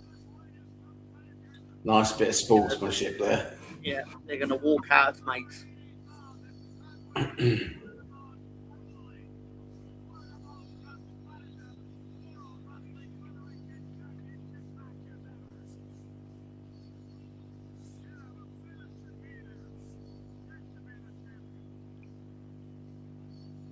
Only in pro wrestling can you have two people beat the shit out of each other for half an hour and then just leave as mates at the end.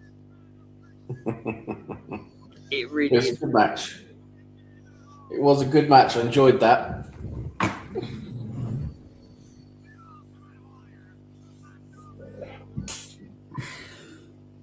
He's always got a fuck me, any Randy Savage.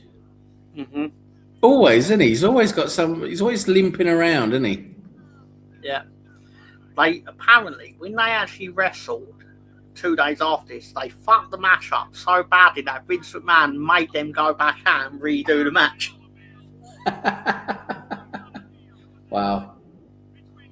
We had Mean Gene was fucking pissed at them. I could have this wrong, but I do believe the actual plan initially was for the Ultimate Warrior to turn heel. But Ultimate Warrior flat out refused to do it because he didn't want to affect his merchandise sales by turning villain.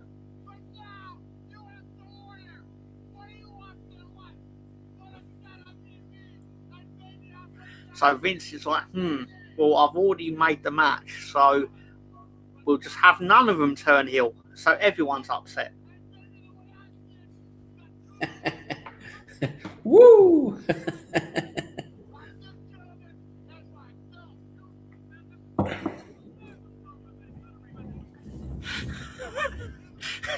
He's giving him shit like, you two are an absolute sham.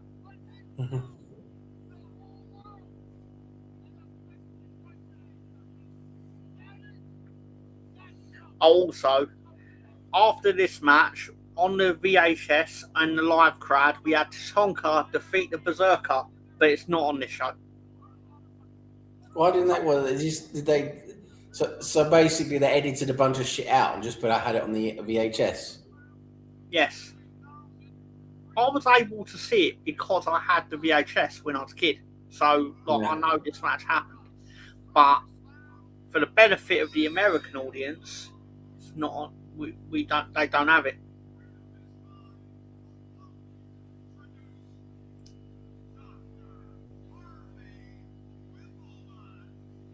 It is time for Kamala.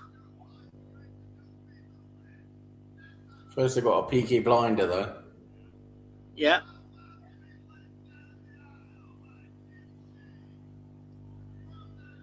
It's time for the Ugandan giant Kamala, led to the ring by Kimchi. That mask is huge, isn't it? Yeah. This is arguably one of their most racist ever gimmicks.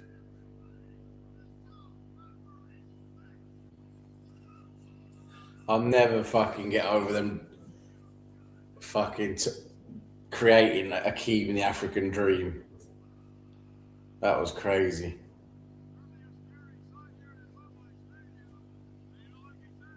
We love Akeem on this show. Loved Akeem.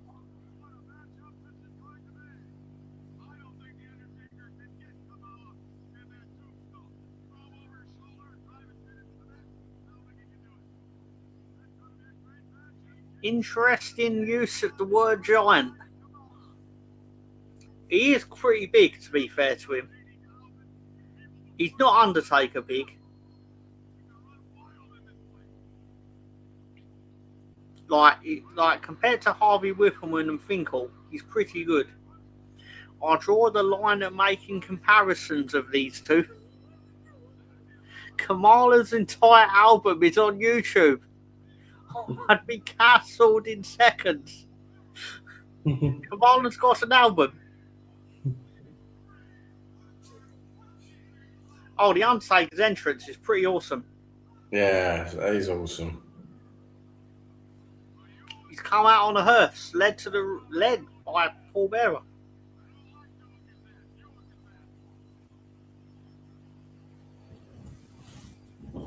I do believe he travelled around the UK in that hearse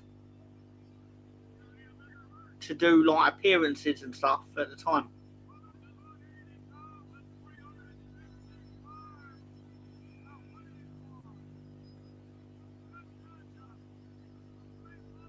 Yeah, this is a brilliant entrance, isn't it?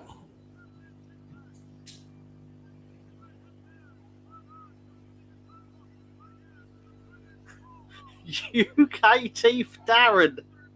Oh yeah, it's UK Teeth Darren, isn't it? UK Teeth Darren. Sam, how do you rate the SummerSlam so far on dildo scale? Well, I say so far it's a good 16. Good 16, so I say so far, yeah. I can't believe you haven't heard Kamala's music. He made a whole album about wrestling. He's a bit like Barry White, except not really at all.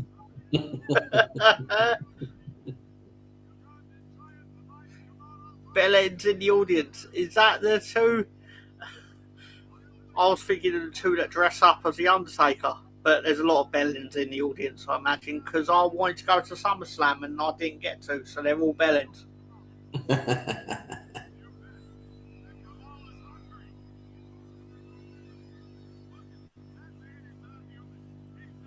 Tom has evidence of Sam Dildo, so I assume that means that Anthony sent me something. Let's have a look. He did. Delicious Sam licorice, a realistic scented dildo. How the fuck do you find shit like that, honestly? Correct. So we are underway with The Undertaker versus the Ugandan giant Kamala.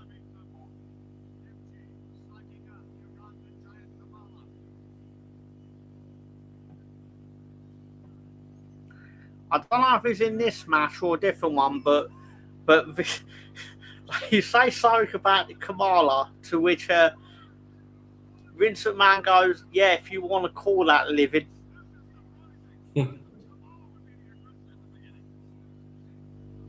It sounded like Heenan said something like, "Oh, at least Kamala's alive," referring to the Undertaker. So Vince went, "Yeah, if you want to call that living." So, mate, come on, that.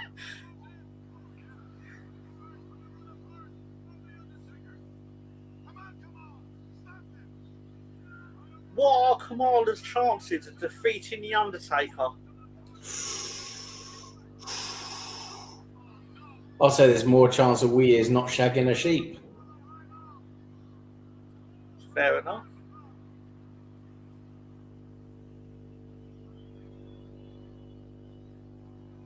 How long's Kamala been in the WWF? I mean, he hasn't been in long, has he, at this point? He actually was in the WWF in the mid-80s, but he left for a time and he's come back in 1992. Right. He was originally wrestling Hogan in the mid-80s, like around WrestleMania one time. But he's come back, obviously, because they needed opponents for The Undertaker.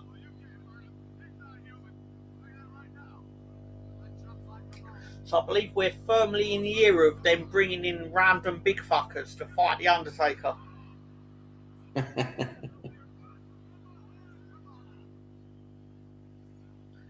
Who do you think's under the mask for the kimchi?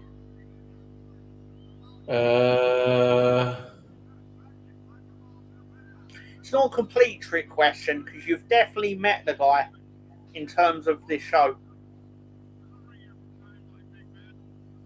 I'll tell you the answer. It's the Brooklyn Brawler from WrestleMania 5. All right. He's a big dude, to be fair to him, but not Undertaker big, obviously. What we got? Who do you think should have been the Undertaker's last opponent? Not Kamala.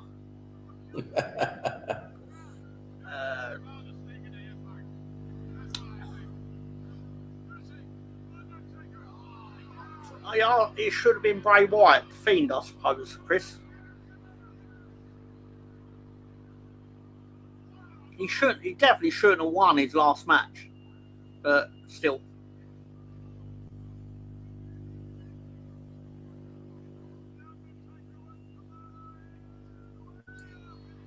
For me, it should have been Kane. Fair point. I I think Kane was also retired at that point, though. I might be misremembering it. I mean, Kane was just basically a copy of Undertaker, wasn't he? He was. Oh, the Undertaker Kamala has been disqualified because Kim Chi hit him with the helmet. He just got smacked out of the ring. Kim Chi. He showed up with some sushi. I'll give Kamala his due. He's very good at doing his act, basically playing African Savage.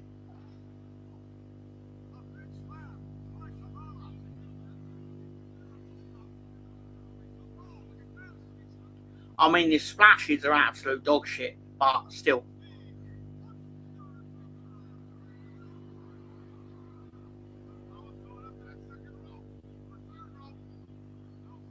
He's on Bret's rope. He's flattened the Undertaker. But they're telling him to go up to the top.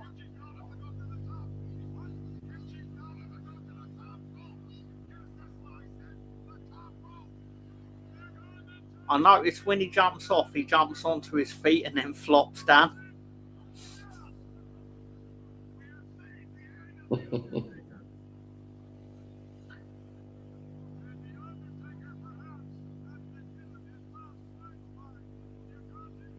As a kid, I always remembered what's about to happen. As soon as Taker sits up and looks at him, and he fucking shits himself. Yeah. It's like, he did what?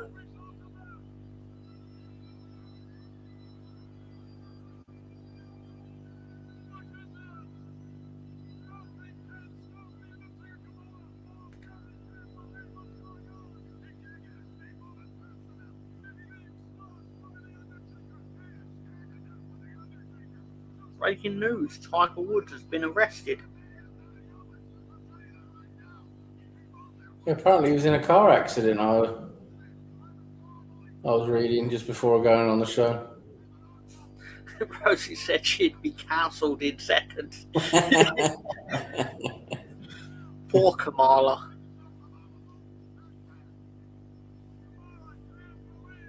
I'm surprised she couldn't think of an EastEnders character that looks like Kamala. Yeah. Again, I know she's already typing cancelled in seconds. Oh, look, it's Sean Mooney holding the microphone perfectly vertical and the British Bulldog.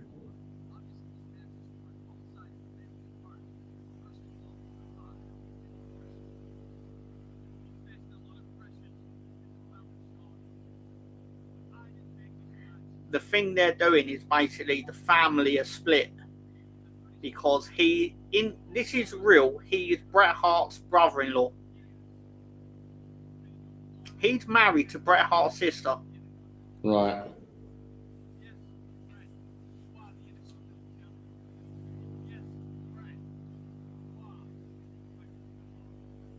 And I believe all summer they've had people like, what does Bret Hart's brother think's gonna win? What does Bret Hart's dad think's gonna win? And things like that.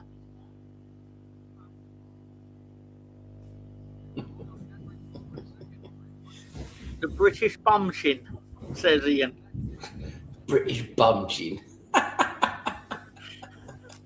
British bumchin. Oh, that's good. Yeah.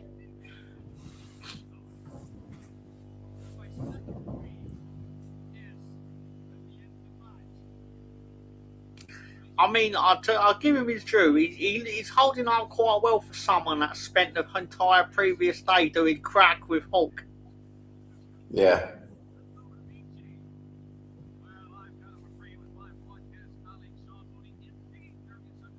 Bret's about to do his first main event with Mean Gene, who is not holding the microphone perfectly vertical, in my opinion. No, it's not vertical enough. Just not good enough. Like Mooney, flat out. That microphone is going straight up. Straight up, indeed. Why has Tiger Woods been arrested? As Sam said, there's a car crash, and I believe he's probably on substances to cause it. Probably drunk again or something. I don't know. So he's had problems, hasn't he, late in recent years? And Bret is like, I'm gonna win, because if I don't, I blame Bill Goldberg.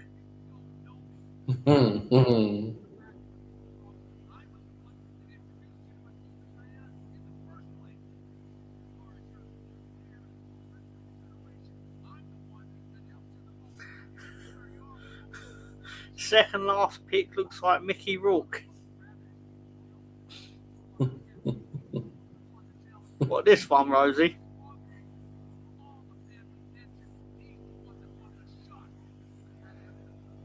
Did Hulk do the lines between Bulldog's cornrows? He could have. No problem, thank you, Rosie. And yeah, they, for example, I rarely get to bring up this man, but Bruce Hart thinks that the Bulldog will win because it's Bruce Hart. It's Bruce Hart. I have a soft spot for Bruce. And we're going to get the Balmoral Highlanders doing the bagpipes before the main event. Yeah, I was just seeing the news. Tiger Woods been arrested for DUI after his rollover crash in Florida. I thought he'd been watching SummerSlam and decided to talk about Kamala. Yeah, that's exactly what happened, Tom.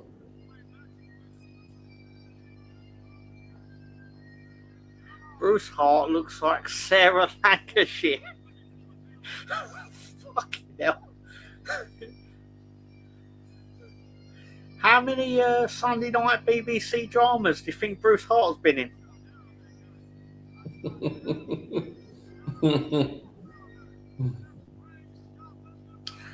Because you've got the Balmoral Highlanders playing the bagpipes. I believe they're playing Scotland and Brave. Who would it be a perfect opportunity to bring out also on bagpipes?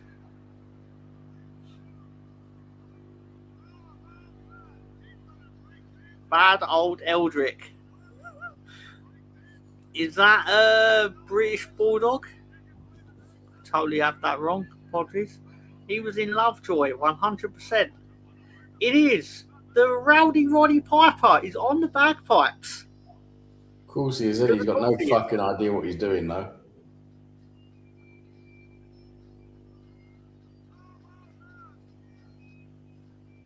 Stevie Wonder's on the bagpipes. Stevie Wonder on the bagpipes.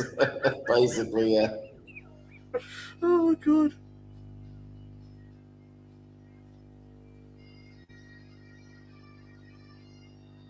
I don't know if he's really playing them or not. So close with Stevie Wonder. No, it's Tiger's name. Oh, that's his legal name, Eldrick, isn't it? Yeah, well done, Ian, actually. I just naturally thought you had done an anagram with someone. But again, just to show him one more time, because any excuse, Bruce Hart, everyone. Bruce Hart. I like how his name is Bruce Hart, but they've still felt the need to put under it Bret Hart's brother. Who else is he going to fucking be? Just in case. Yeah, in case you sit there thinking, could he be Rowdy Roddy Piper's cousin?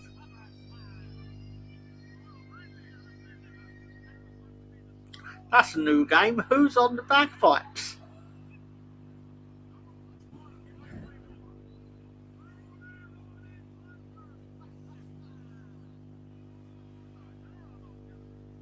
Now we don't see Roddy Piper for another couple of years.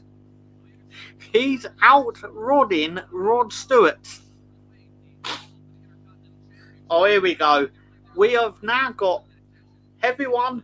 This is our first appearance. I can't believe I didn't write her in the write-up. Diana Hart-Smith, along with Sean Mooney, with a microphone perfectly vertical, etc. She is fucking wooden as anything. Got a nice jacket on. She's got a great coat. She knows she's going to be on camera in that coat.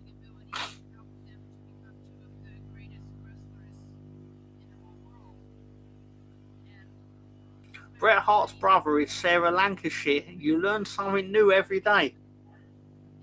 Tiger Woods getting arrested for DUI is as shocking as Vince McMahon having a sexual assault allegation.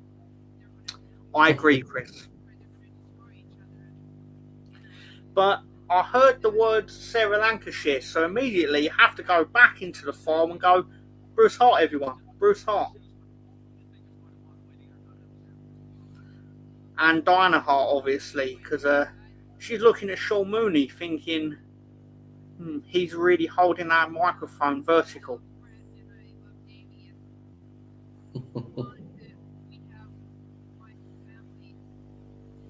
Who is this? Is this British Bulldog's bird? That she is British Bulldog's wife and Bret Hart's sister.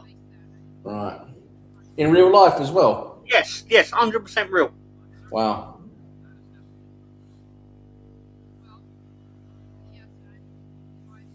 Based on the fact that she's got Bret Hart's voice. Yeah, I can't really hear her. I badly wanted to be at SummerSlam as a teenager. I missed the golden era. To which, and welcome, of course, as Rosie has said. And Rosie also says, Rod Stewart died 43 years ago. He's a mirage who they bring out once in a while, have to show people what 143 years old looks like. Good old Rod Stewart. Do you think I'm sexy? I don't think I've ever seen Sean Mooney not holding a microphone. Yeah, he probably sleeps with it. Yeah. Even when he sleeps with it, perfectly vertical. He sleeps with it perfect. Yes, perfectly vertical while he sleeps. Holds it vertically. Here comes our lone celebrity of the evening. It's the British Bulldog being led to the ring by Lennox Lewis. Lennox Lewis. What a young Lennox Lewis, of course. What a champion. He got announced as from Leeds, England. It's almost as if they looked up what football teams are doing well at the moment.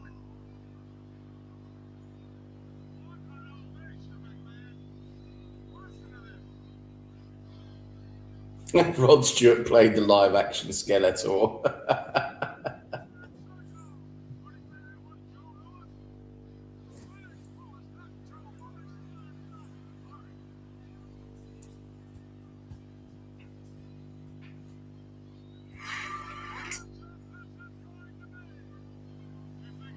Oh man, Ribshot has sent me thank you, Ribshot. He sent me a link to wrestling legend Kamala sings "If I Had a Dollar."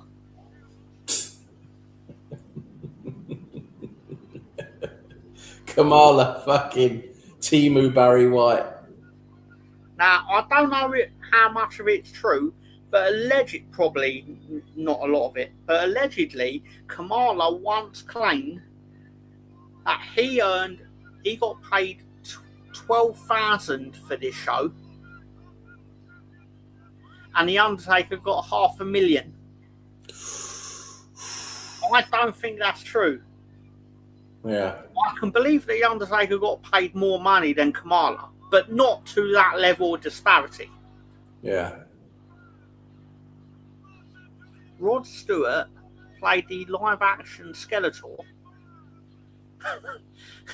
So is his microphone. He's actually pretty good. $1 in the morning. And obviously, yes, this is definitely Lennox Lewis holding the flag. Here's a British Bulldog. British bullshit. I don't know if you can tell where he's from or that. Might be from Canada. He's definitely not passing any drug tests lately. The British and bullshit. Bret. Sorry, Tom? I just call him the British bullshit. Yeah. It's Bret, baby, getting his main event Hogan entrance. And the camera's now going to be fixated on Diana Hart Smith, of course, because of course it is.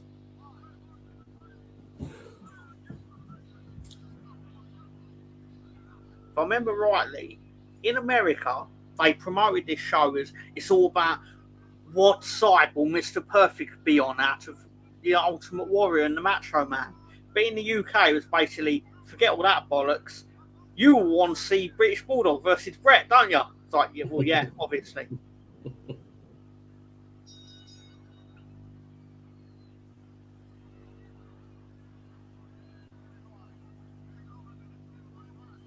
Fucking hell, we should be nicked for those pink trousers. You should. Fucking criminal they are. It's British, unlike Roddy Piper. It's true, though. I mean, these trousers are deliciously pink.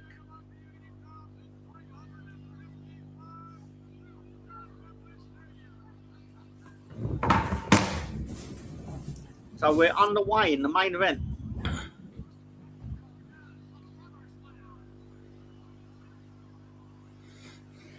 Vince McMahon goes proper Vince McMahon voice. The spectacle.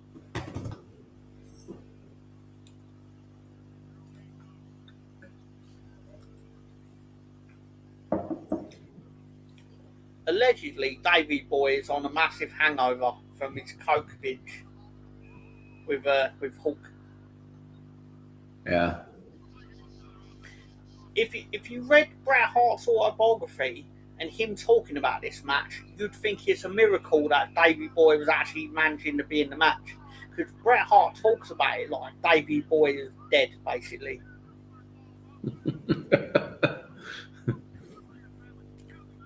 I think Bret is exaggerating a bit, to be fair to him.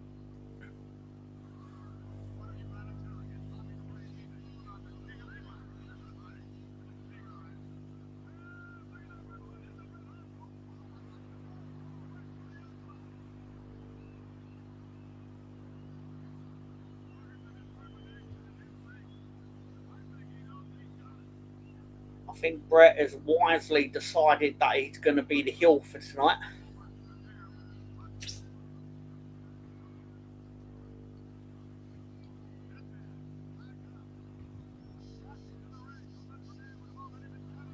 I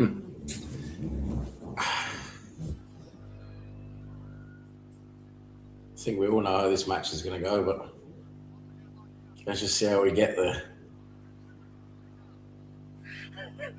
Are you getting Battle Royal and Albert Hall vibes?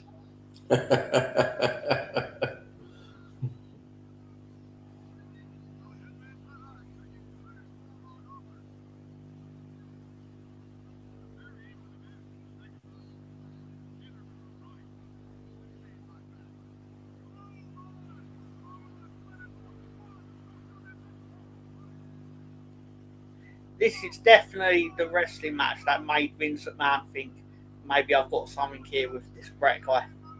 Yeah. I mean, this is good quality stuff they're doing here. Mm-hmm.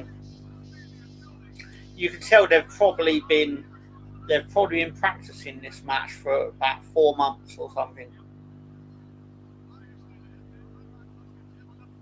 Bret would never admit that, though. Bret would be like, I decided to call it all in the ring.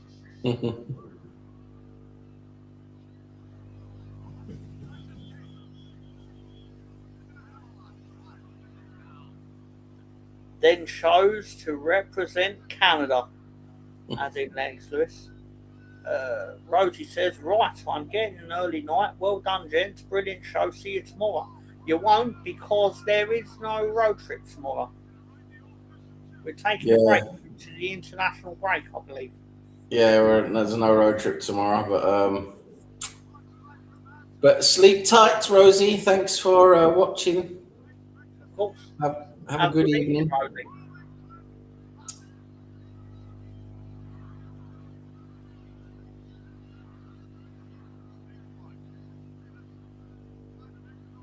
What's he always doing? British Bulldog, fucking like it's like he's breakdancing. Needless flips.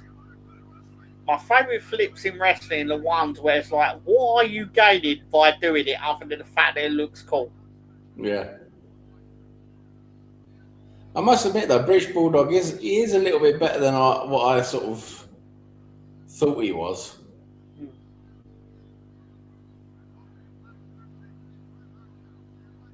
I just thought he was a bit of a gimmick, but yeah, he's actually pretty good. Yeah. He's a lot better than he gets credit for. Yeah.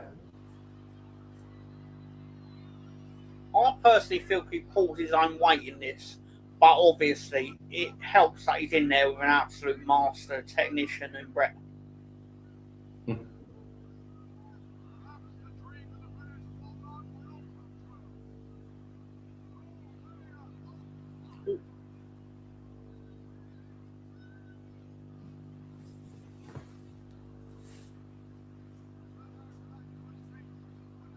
I notice they sometimes forget to like pan back to the woman, and he's like, it's a bit like, oh yeah. When he goes back to it, it's like, oh yeah, they're doing this family bullshit, aren't they? The match is so good, you almost forget that it's a thing. Yeah. Who did Bret Hart actually like in wrestling? Did he actually like anyone? He likes his brother.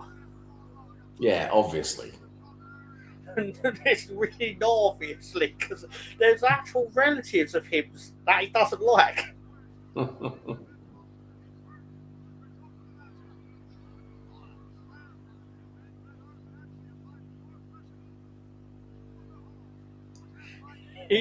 Ripshot says he loved Bret Hart. Yeah, pretty much.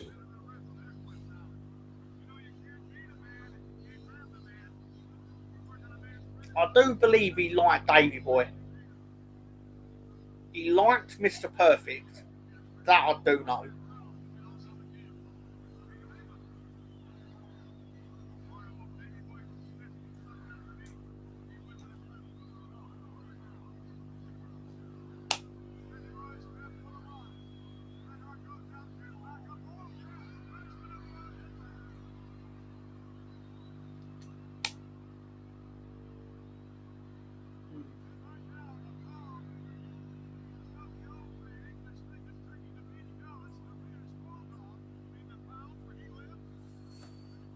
I would say he liked Vince McMahon, but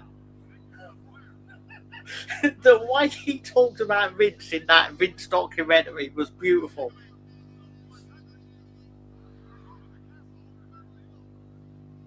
Everyone was like, "Oh yeah, Vince totally sucked." When Bret hit Vince, Vince took it like a man and all that. And Bret is like, "When I hit Vince McMahon, it was my proudest moment in my life." I hit him so good, I caught him with a perfect uppercut.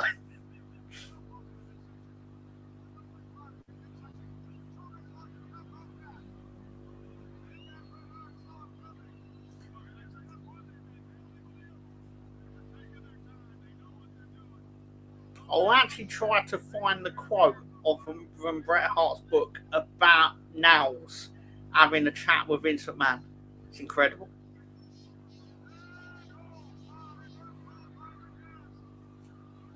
Vince is the shit. He's a shit. That's true.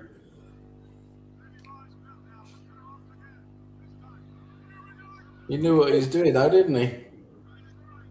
Mm-hmm.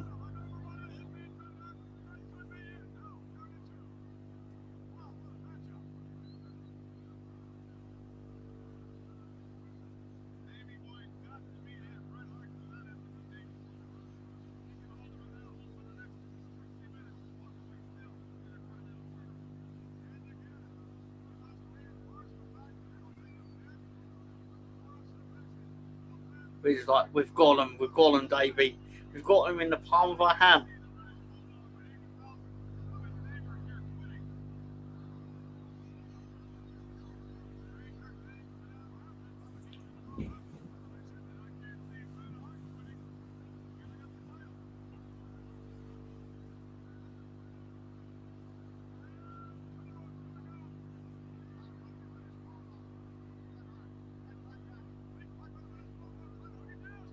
Ooh, that was good. Yeah, I mean, they put off some good moves. Like, the way, genuinely, like, I can't even hyperbolize it. The way Bret talks about this is like, baby boy, it's a miracle he can even get out of bed. But really, he's jumping all over the gaff. He jumped over Bret. Yeah. Which is impressive, to be fair.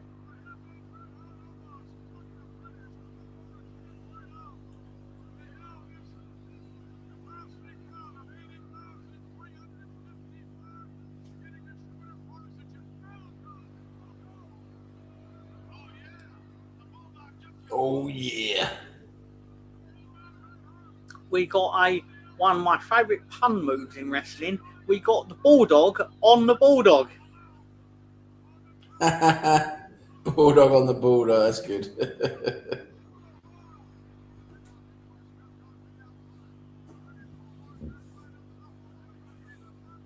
I don't know if they've already done it or not, but when he had one of the chin locks on Davey Boy, Diana Hart looked very upset. Like, oh no. Like, almost verged on good acting, even though she's atrocious. Yeah, I mean, she's not exactly Meg Ryan, is she? Yeah, she will pop up again, I promise. She definitely returns to our timeline, and it's incredible.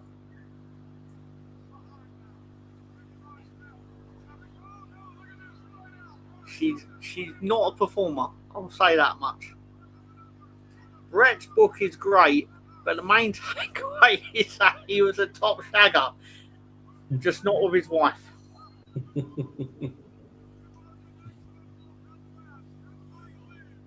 I mean, imagine being a fucking wrestling superstar and the prime of your life. I mean, you can't be monogamous, can you? It's just impossible.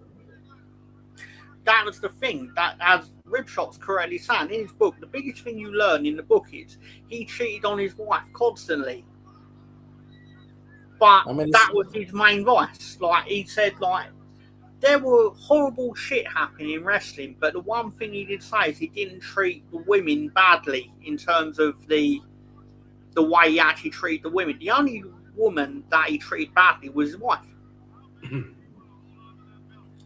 I mean, imagine everywhere you go, you got like fucking 50 really fucking good looking women chucking themselves at you every night of the week. I mean, what are you going to do?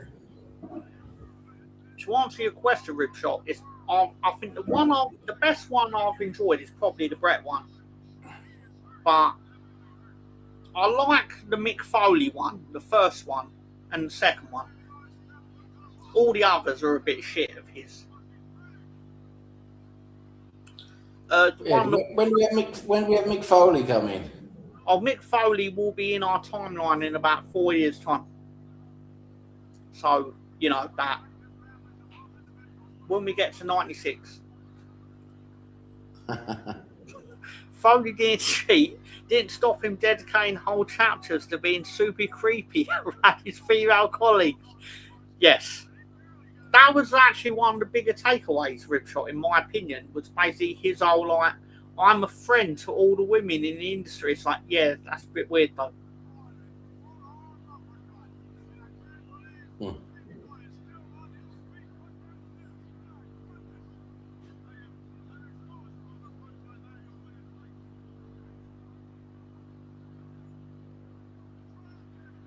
Foley's first, Jericho's first, Regal and Bret's are the best. Yes, I like.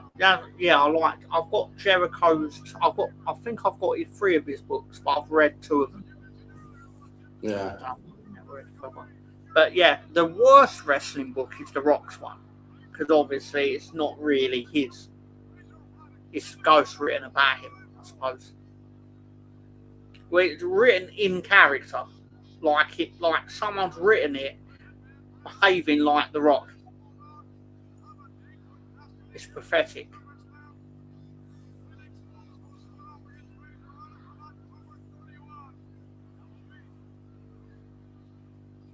I've gone back to Old Faithful, the old chin lock on Davey.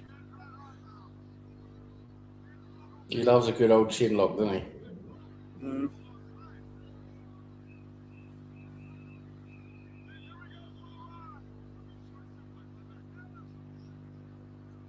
Well, he's broke the chin lock to try and do a suplex, which he has successfully.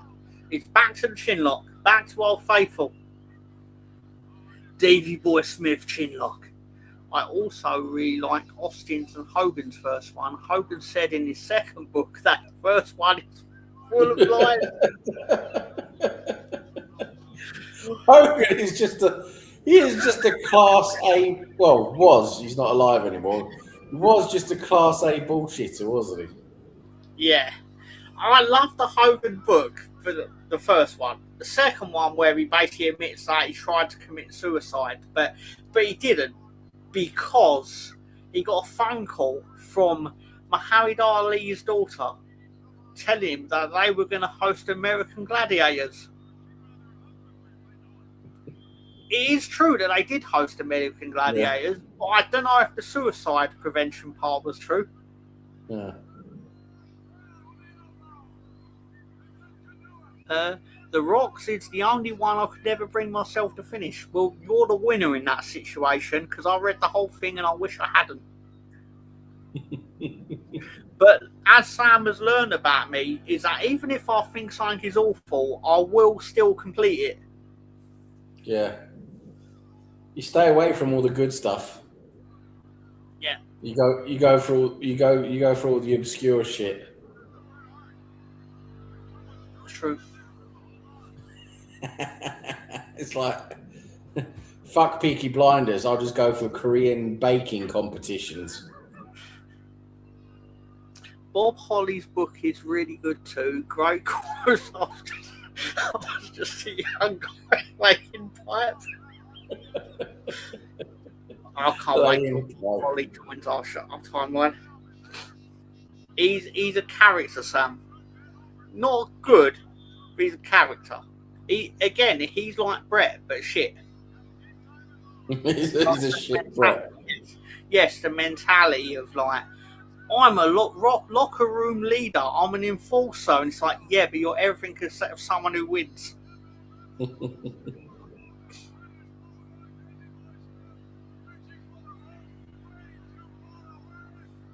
But his book is basically very much what I have seen. Is very much like, so I went up to Shawn Michaels. I told him I'm not scared of him. Fuck off, Bob is an absolute legend. Apparently, I've no idea if this is true, but I can totally believe it. You know, Brother Love, when he was working as an important figure, like a writer backstage, Bobby Holly walked up to him and went, I've got an idea.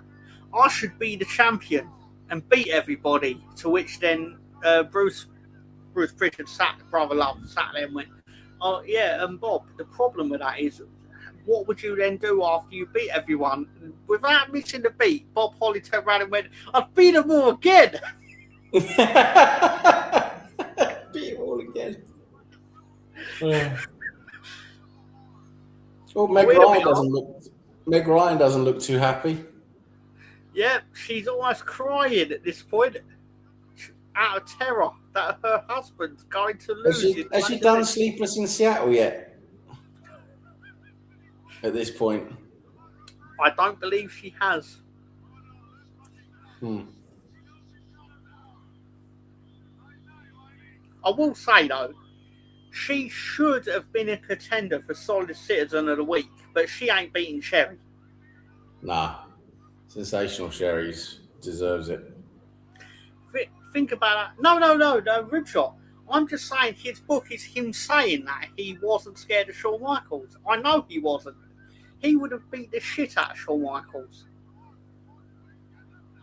I mean, a lot of people would beat the shit out of Shawn Michaels, to be fair. I can barely walk and I could beat the shit out of Shawn Michaels, I'm pretty sure.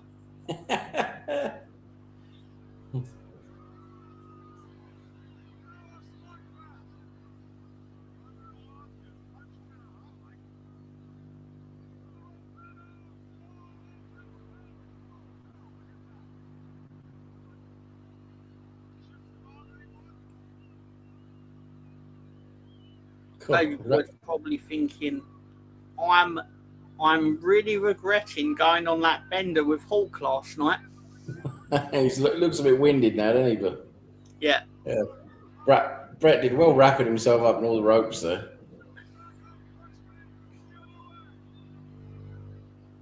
Have you read Sonny's book? I've not. However, though, Ripshot, I imagine that book is, yes, so I cheated on my partner a million times.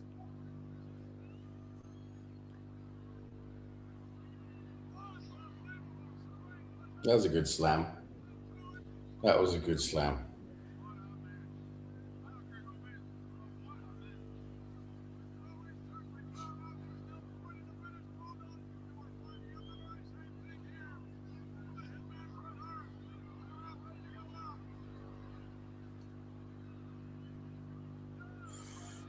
Or how does he keep him up that long?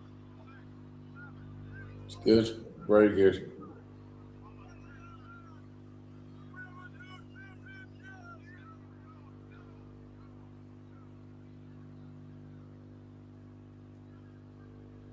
Wait till you see the gimmick that they give Bob Holly when he first joins the company. Incredible.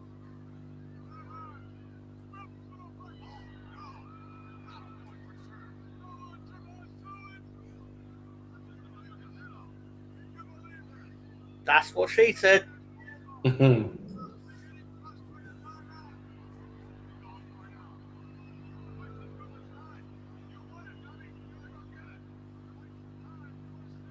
Ian, what do you make of Diana Hart-Smith's acting? It's wrestling Oscars level, I'd say.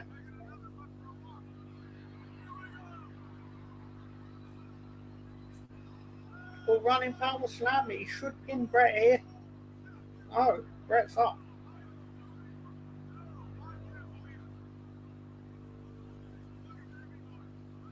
Bobby Heenan has thrown his hands up.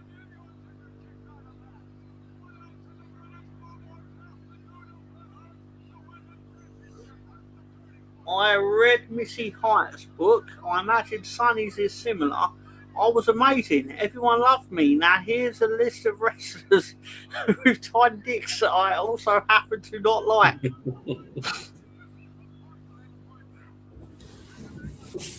I make nothing of it.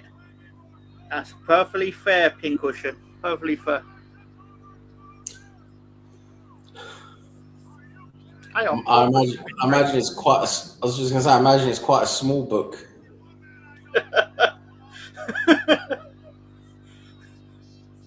But you know what's even smaller? Which book is even smaller, Tom? What book is that, Sam? That's going to be Tottenham Hotspur achievements since TV became coloured. Oh man! That's basically a one-page leaflet. Oh, this is good. Now on the top rope.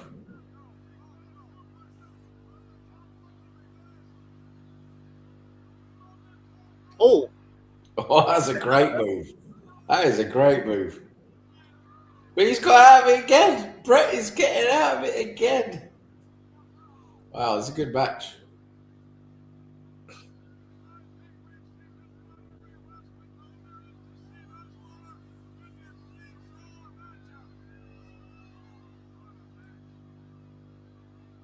literally won the European Cup. Wouldn't call that a trophy, that one. Fucking hell. I mean, I'd love to win the Europa League, personally. Europa League, fucking hell. It's all complete shite in that league. I went in that tournament. Done the double twice. 8 FA Cups. Oh, yeah, back in, yeah. Fucking back when fucking black and white TV. What's smaller? Sam Greenwood equals C.A. Wormdong. I think it's C.A. Wormdong. That's an anagram, isn't it? Yes. Yes. Oh, he's doing the sharpshooter. He's doing the sharpshooter. Grimshaw says, "Shut up, you dogs." He's in the sharpshooter. He's in the sharpshooter. Diana Hart's cheering. Why is she cheering her brother? And not fucking her husband. Yeah, I always thought it was 50-50, but she's clearly favouring... Oh, it's over. British Bulldog wins it on home turf. Bulldog wins. Imagine my shock. But doesn't he fuck off then, British Bulldog? Yes. British Bulldog is caught ordering HGH from a European pharmacy, and Vince McMahon had to fire him. What a twat. And he also was the same pharmacy that was sending shipments of human growth hormones to the Ultimate Warrior, who also had to be fired.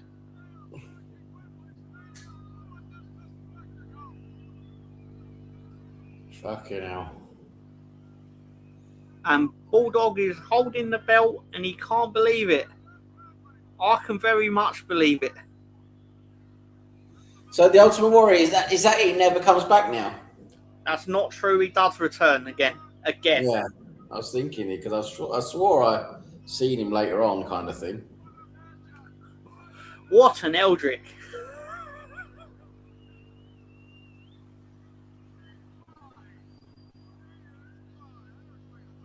I'll tell you what, though, this was a very good match. That was outstanding. I really did like it. I mean, there's a lot of good moves in it.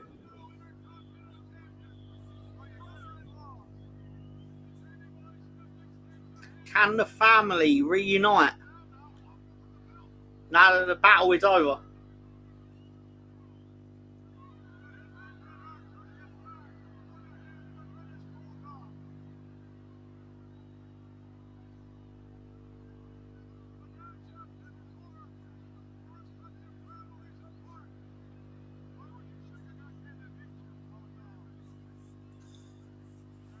This is a good match. Good, enjoyable. But Tom, I have to ask you another question. Please do. In your opinion, Tom, will Tottenham Hotspur Stadium, aka the Toilet Bowl, be the best stadium ever in the Championship? If they are in the Championship, it will be, of course. Yeah. It probably should be the best stadium in the Premier League, to be fair to it. Debatable, but it would definitely be the best stadium in the Championship, though, wouldn't it? Wouldn't even be close. Yeah, of course it would be. So the boys handshake and all that, and I do believe they reunite with Diana, who, or Meg Ryan, as she's now known.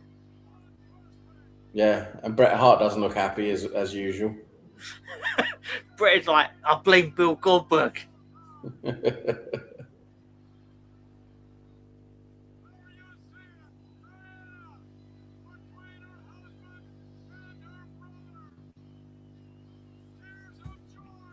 Would it surprise you if I told you that WWE themselves consider this the #1 match ever at SummerSlam? Oh, is it the #1 match ever? At SummerSlam, specifically. Yeah. I mean, it was a very good match. Yes. We could play in an empty stadium and have a better atmosphere than the Emirates. That's not true. That's not true, Ribshot. And the Emirates is known as the library, to be fair, for a reason.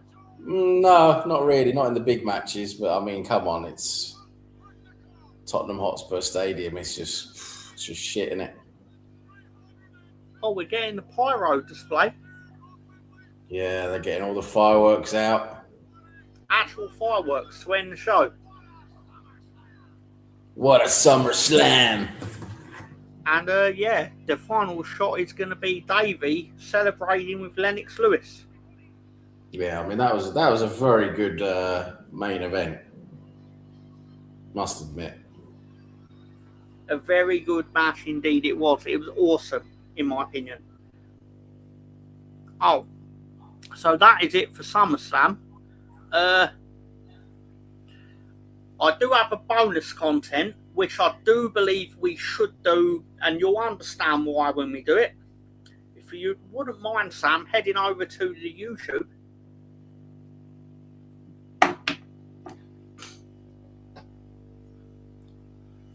And this match will be in, basically, we need to watch Ric Flair versus Bret Hart from 1992. For the WWF Championship. Right. What should I search for then? Ric Flair versus Bret Hart. Okay. Yeah, it's literally this video. It's part one. It's in two halves, I'm afraid.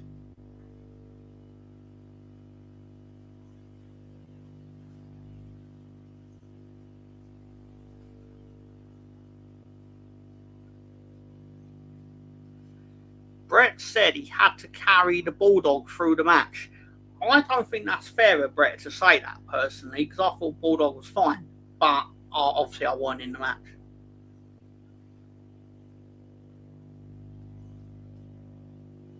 It should be through the WWE YouTube channel, I believe. Yeah, I got it. Got it here. Cool. I'm ready when you are, Sam. Yep. Ian, if you're following along, are you going to do it with us, Ian? Ian, are you watching?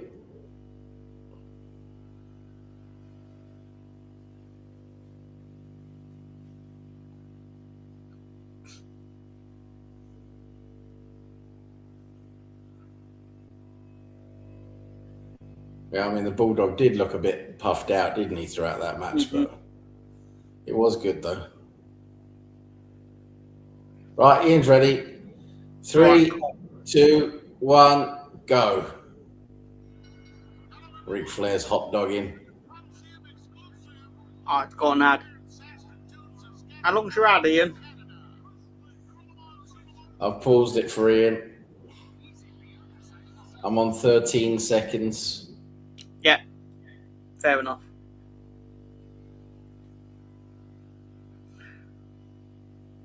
Anyway, while we do this... Hang on, are you doing part 1 or part 2? I'm doing part 1. Because I'm on part 2. I'll go back to part 1 then if I can find it. Oh, there we go.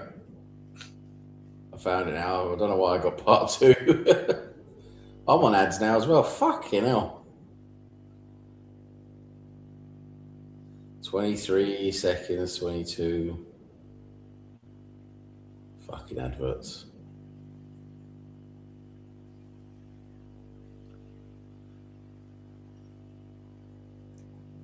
Ian's ready to go, so... That's good.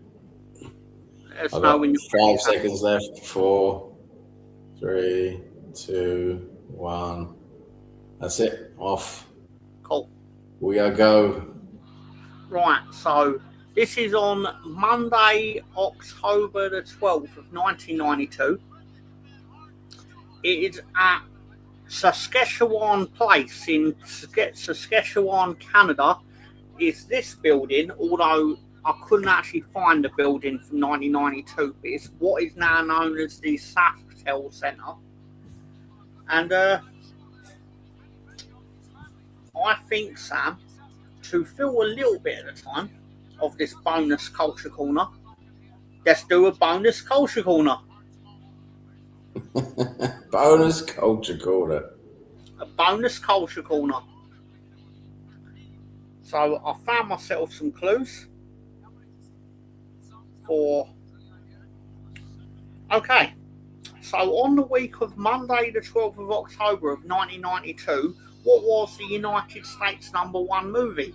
I'll give you a clue. It's an action thriller directed by Andrew Davis.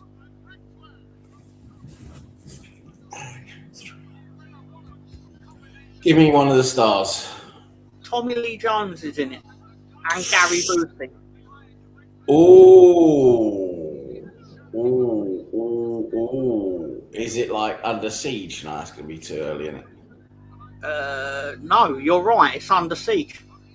Ah, yes. I didn't want to say Steven Seagal because it'd be too obvious. Nah. But yeah, Steven Seagal.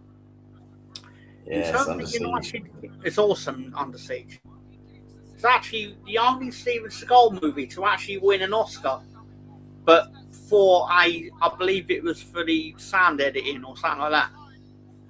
It's actually nothing to do with anything that Seagal did. Murder Gun. What a movie that is, by the way.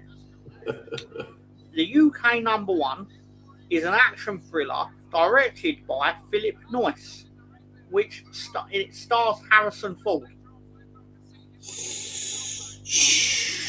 Is it? Oh, what's the name of that one? Fugitive? The Fugitive? It's not The Fugitive, I'm afraid. Is it No Way Out? It's not No Way Out. Harrison Ford. What did you say it was, an action or no? What did you say it was? It's considered to be an action thriller directed by Philip Noyce and stars Harrison Ford. Is it Witness? It is not Witness. Because Ian's got a good guess there. You'll kick yourselves. Yeah, hang on, don't give up yet. I don't know who else is in it though, so I just said Harrison Ford. I've never seen it, admittedly. Oh, right.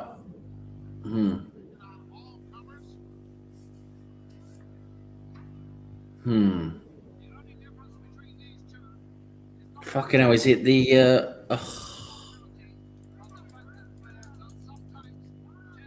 I forget. I give up. It is. Hang on, let's look in the comments. Ribshot is correct. It's Patriots Games. Ah, Patriot Games. Yeah, good movie that. Slightly later than Blade Runner, I'm afraid, Ian. But Blade yeah, Runner was mid-80s. Patriot Games. Yeah, Patriot Games is pretty good. That. So in terms of the what is it? The United States #1 single is an R&B soul song that has been at #1 for 13 weeks, and it's a quartet. Is it Michael Jackson's favorite? One of Michael Jackson's favorite bands? Why would they be Michael Jackson's favorite band? Because when he heard the name, he immediately called up his manager and asked, "Do they deliver?" Are you referring to Boys to Men? Yes, correct. So yes, you're quite right, Sam. End of the road. Very good, very good. So in terms of the United Kingdom #1, it is a rave / a Scottish psychedelic band, and it was #1 for 4 weeks. Is it the KLF? It is not the KLF. It's already been said in an earlier Culture Corner. Oh, is it Snap? It's not Snap, but someone did say it, the correct answer, earlier on, but they were slightly too early in terms of the time. Oh, we talk about 2 Unlimited. No. It is. No, I'm not going to say it. I'm going to let you guess. The Shaman? Is it the Shaman? Yes, Ebenezer Good by the Shaman. He's a good. He's Ebenezer Good. Yeah.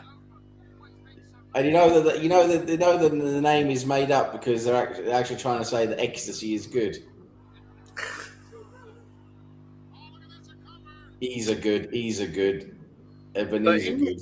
In this rare opportunity, we've actually got an answer for the #1 song in Norway, Sam. Ooh, give us a clue. It is a hard rock / glam metal song, and they're a band. Oh, they're a band. Oh, wow, that narrows it down. They're a band. Oh. I don't know much else about them, though. Let me see. 92. Did you say glam? Glam rock. Glam rock, yes. Mr. C isn't Scottish. And right said Fred. Unfortunately, not Mr. Ripshot. Glam rock. Fucking hell. Is it Twisted Sister? It's not, I'm afraid. It is. I'll tell you the answer. It is Keep the Faith by Bon Jovi. Ah. Is that glam rock? Apparently. I've never heard the song to know it. No, I looked up on the internet what it is considered to be in terms of like a genre. Yeah. You're wrong. But let's go into gaming culture corner of Culture Corner. So, Oh, Sonic the Hedgehog 2.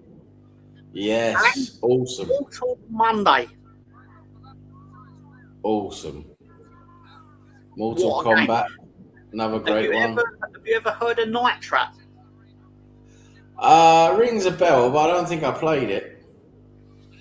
I believe it was on what was now known as the Mega CD or the Sega CD. It was the game, along with Mortal Kombat, that actually caused the government in America to actually implement a rating system because of how controversial the game was. But it wasn't really controversial because the people that complained about it obviously didn't play it. But yeah, it's not glam rock. I've never heard it, Ian, to know whether it is or not. It's basically just following cameras around the room and like trying to keep the girls in the show safe in the game. But there's like vampires and shit like that. Anyway, if you wouldn't mind doing games 4 to 6, Sam. Got King's Quest 6. That's air today, gone tomorrow. That's a good pun. Home Alone 2, Lost in New York. That's them jumping on the old merchandising wagon. And Lethal Enforcers. Right. If you wouldn't mind doing games 7 to 9, please. I've got Super Mario Land 2, 6 golden coins. I don't think I remember playing that one.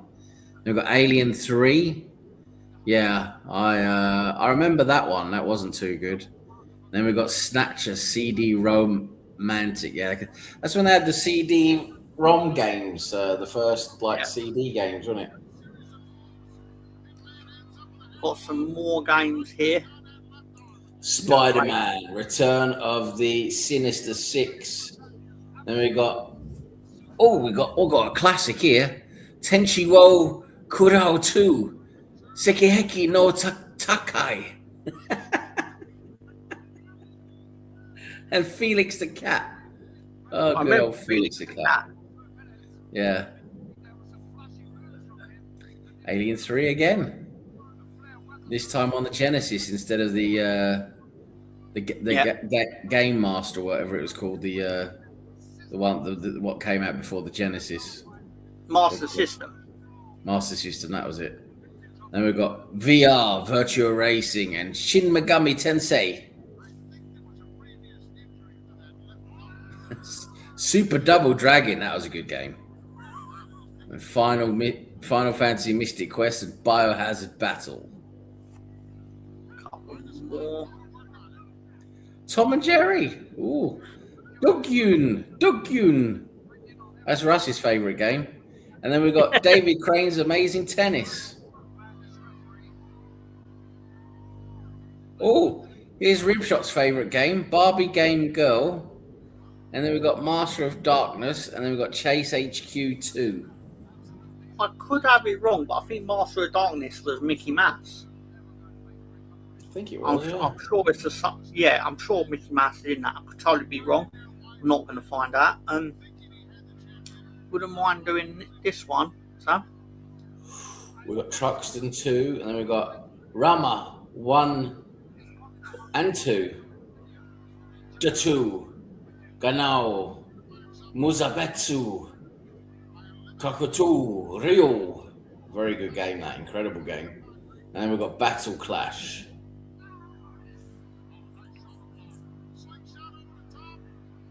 got Blandia. Oh, what a game. Explosive Breaker.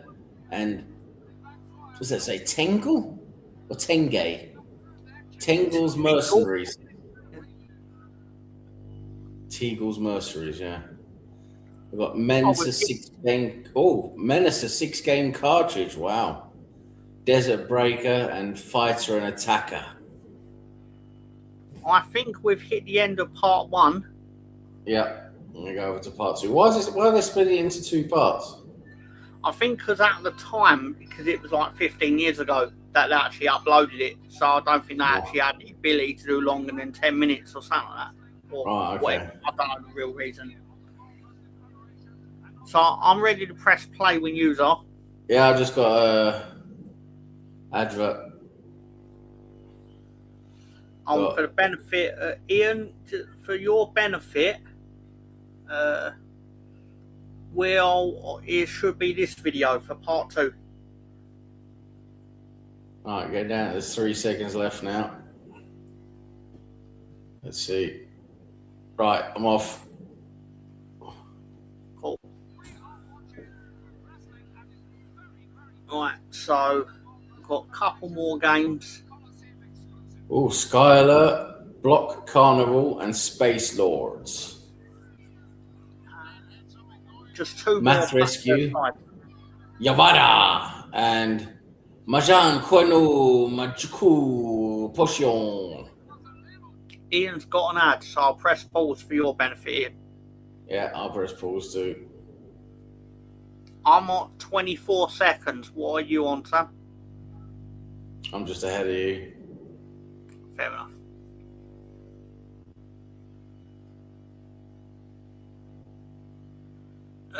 Your favourite game came out the following year, Sam. Crisp Twat 2, Return of the Crisp Twat.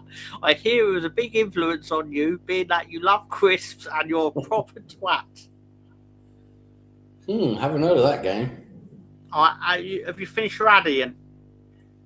Right, okay, he said he's ready. Let's go then. We're off. Cool. Haven't heard of that game. Right, the final slide for games. Got Looney Tunes. We've got Super Virodo. Sutajamu 92. We've got the Iron Skins game. And then we've got Koizu, Kokomoji, Koroji, Kokazu, and Sirju Gabu. Incredible stuff. Awesome stuff. Thank you for that, Sam. And that's it for another week of Culture Corner, baby. Culture Corner, baby.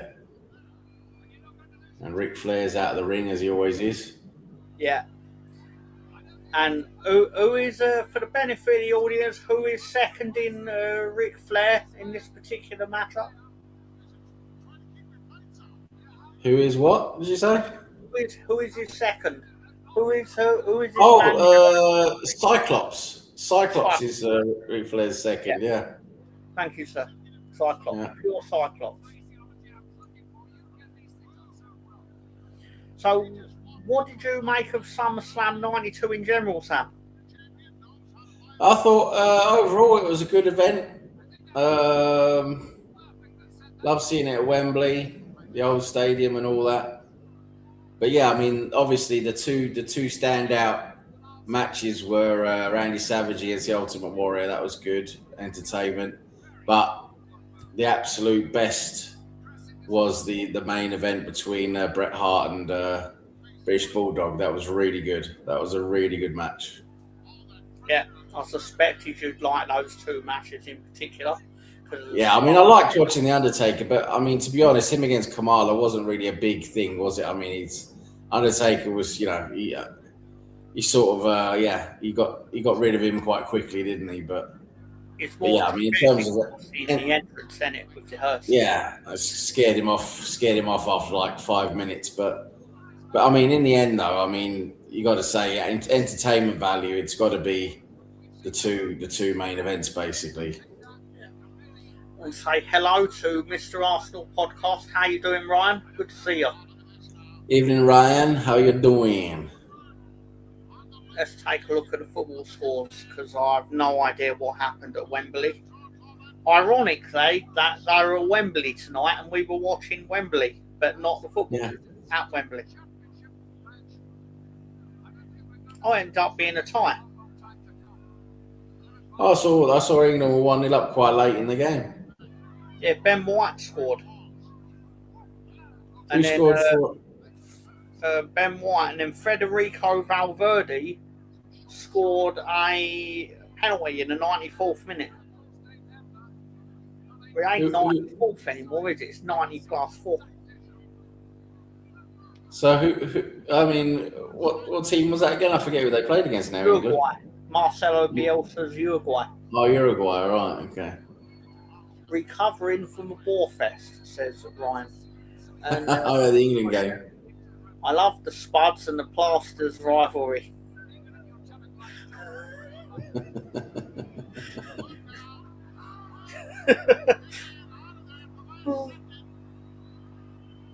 So Bret Hart is putting on a bit of a clinic with Flair, and correct me if I'm wrong. Ripshot will also correct. Tell me if I'm wrong, Ripshot. But Bret Hart does not like wrestling Ric Flair because he doesn't like when Ric Flair does the chops. Because he thinks like the chops shouldn't hurt for real, but they do. It's like the point of wrestling is you're meant to make it look like it hurts, but it doesn't actually hurt. Whereas Ric Flair, it hurts because he's really hitting you. And he doesn't see why he needs to do it. And because he wrote stuff like that in his book, then Ric Flair wrote in his books like, right then, I never fucking like Bret and all that. He doesn't think Ric Flair's good at wrestling, basically.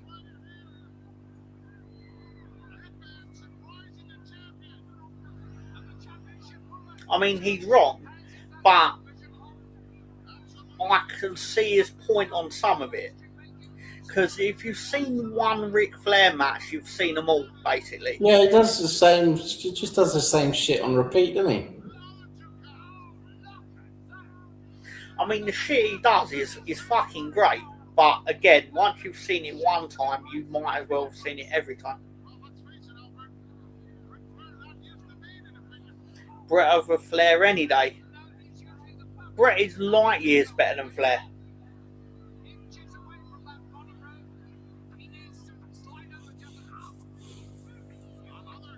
I like Cyclops on the outside for some reason.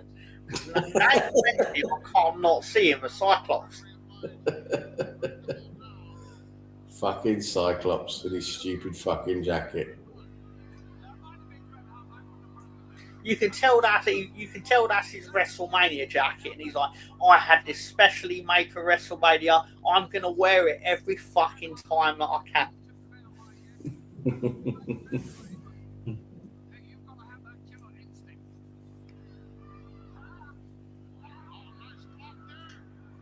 And because the Ultimate Warrior got himself fired, it created. They needed to do a big change for the Survivor Series, which I'll explain next week.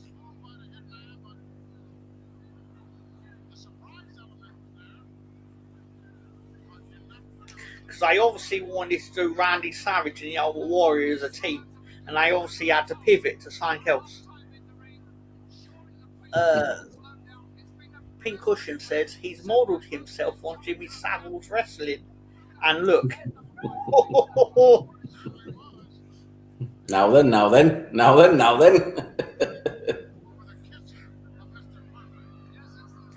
Should he have a segment called Flair will Fix It? Flair will fix it.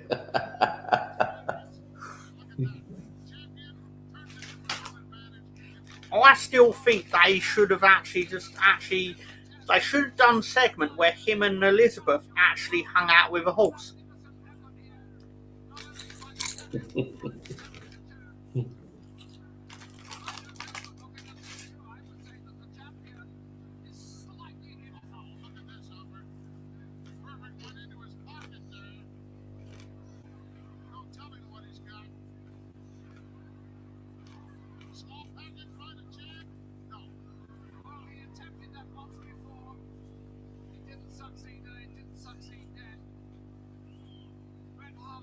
How's about that then, guys and dolls? How's about that then, guys and dolls?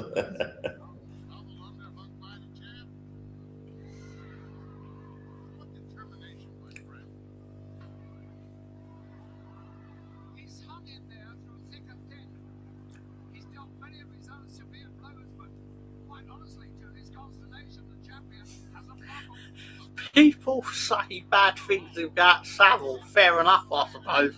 But when it came to wrestling, he was always willing to do the job. Gotta give him that.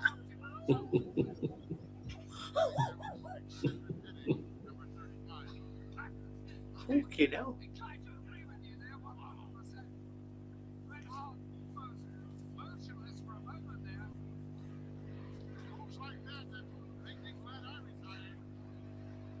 I'm still amazed that this wasn't put on pay-per-view. They were like, nope, we ain't doing this at Survivor Series. Nope.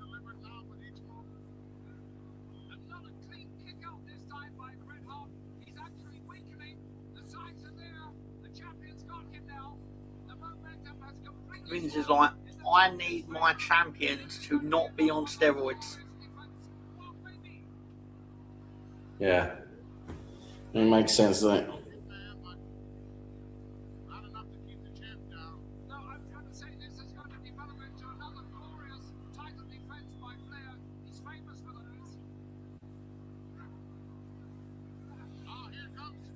If you say so, Ribshot, says Ian.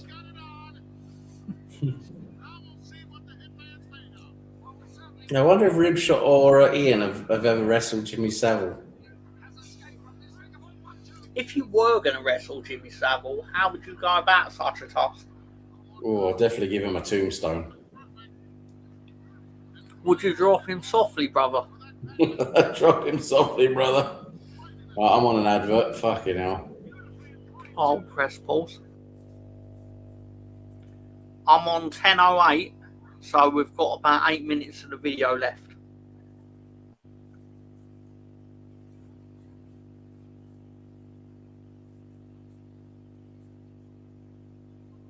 A 25 second, 24, 23. Fair enough. It's a long one.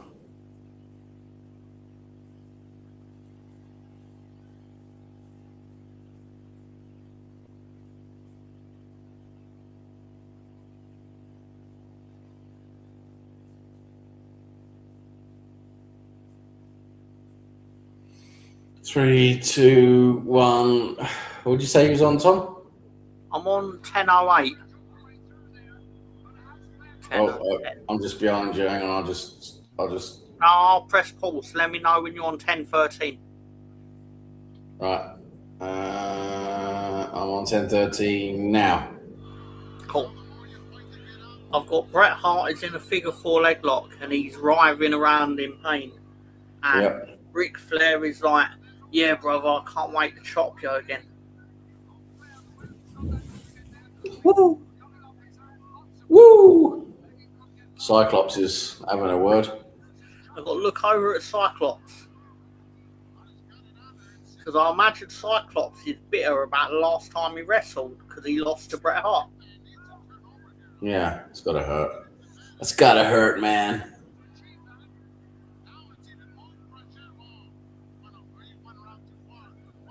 Hulk Hogan's bullshitting is comparable to Savile's, accepting the obvious. I'd pick another move. The tombstone such a move to be given to a sex game. Yeah. Sniff my balls, brother. Sniff my balls, brother.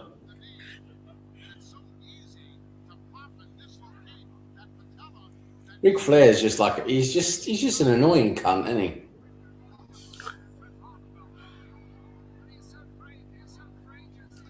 There's no way. Ric Flair hasn't shot Bret Hart for about 2 minutes, which is really overdue. If I remember rightly, he just chopped. Yeah, apparently, when he wrestled the Undertaker would go, "I'm only going to let you do 5 chops, no more." You get 5, brother.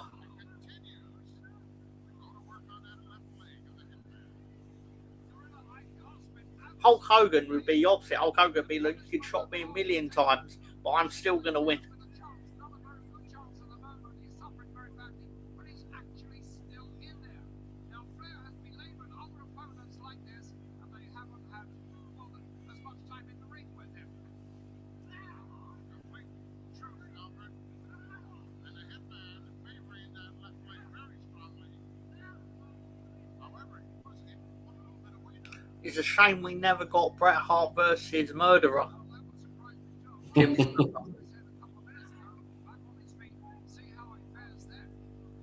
surprised that Flair doesn't slap it out again. Well, he says we're going to go now. There it is. Oh, he got caught right in the middle of it. What was that? Oh, he is so dangerous, Howard. I just realised on commentary we've got Lord Alfred Hayes Oh dear. and Gorilla Monsoon. I will say it was nowhere near as good not having Gorilla Monsoon on commentary, because his banter with Heenan is top tier compared to Vince and Heenan. Yeah. Like, I just can't imagine Monsoon having any of Sir Bobby doing that shit.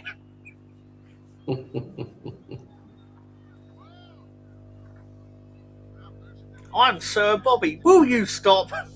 You're a liar.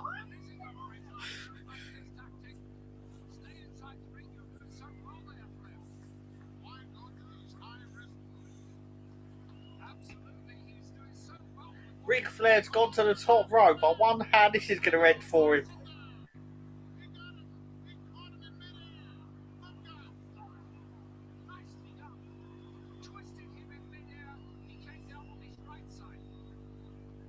He got chucked through the air. That's what happened to him. And now the pendulum looks, for all intents and purposes, to have swung in the other direction. Another big backdrop.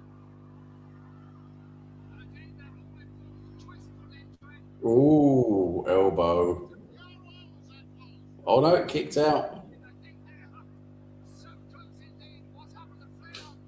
He sucked all the energy out of him. If you was going to score SummerSlam on the dildo scale, what would you give it as a final score? Oh, SummerSlam, it's a good one. It's a fucking good one. I'll give it a good 20, 21. 21 dildos on the dildo scale. That's a good score. 21 out of 26. That's a good Yep. score. It's a good score because those two main events were very good.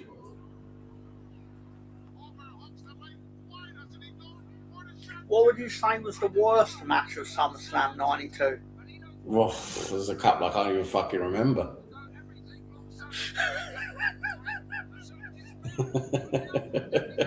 That one, yeah. And that one where Nails just basically choked Virgil for 5 minutes.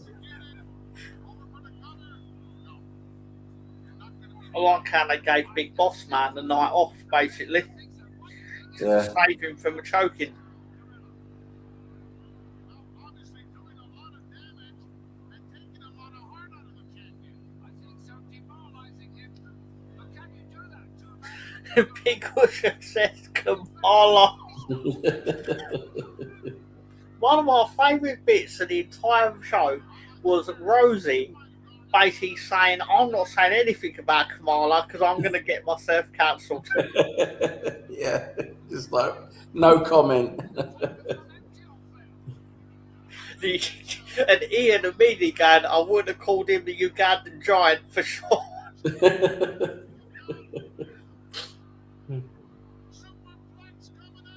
Oh, superplex off the top rope or middle rope. Yeah. Or what? Very nice.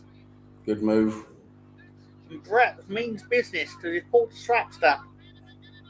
He's gonna go for the sharpshooter now, isn't he? Here we go. I wonder how this is going to go for him.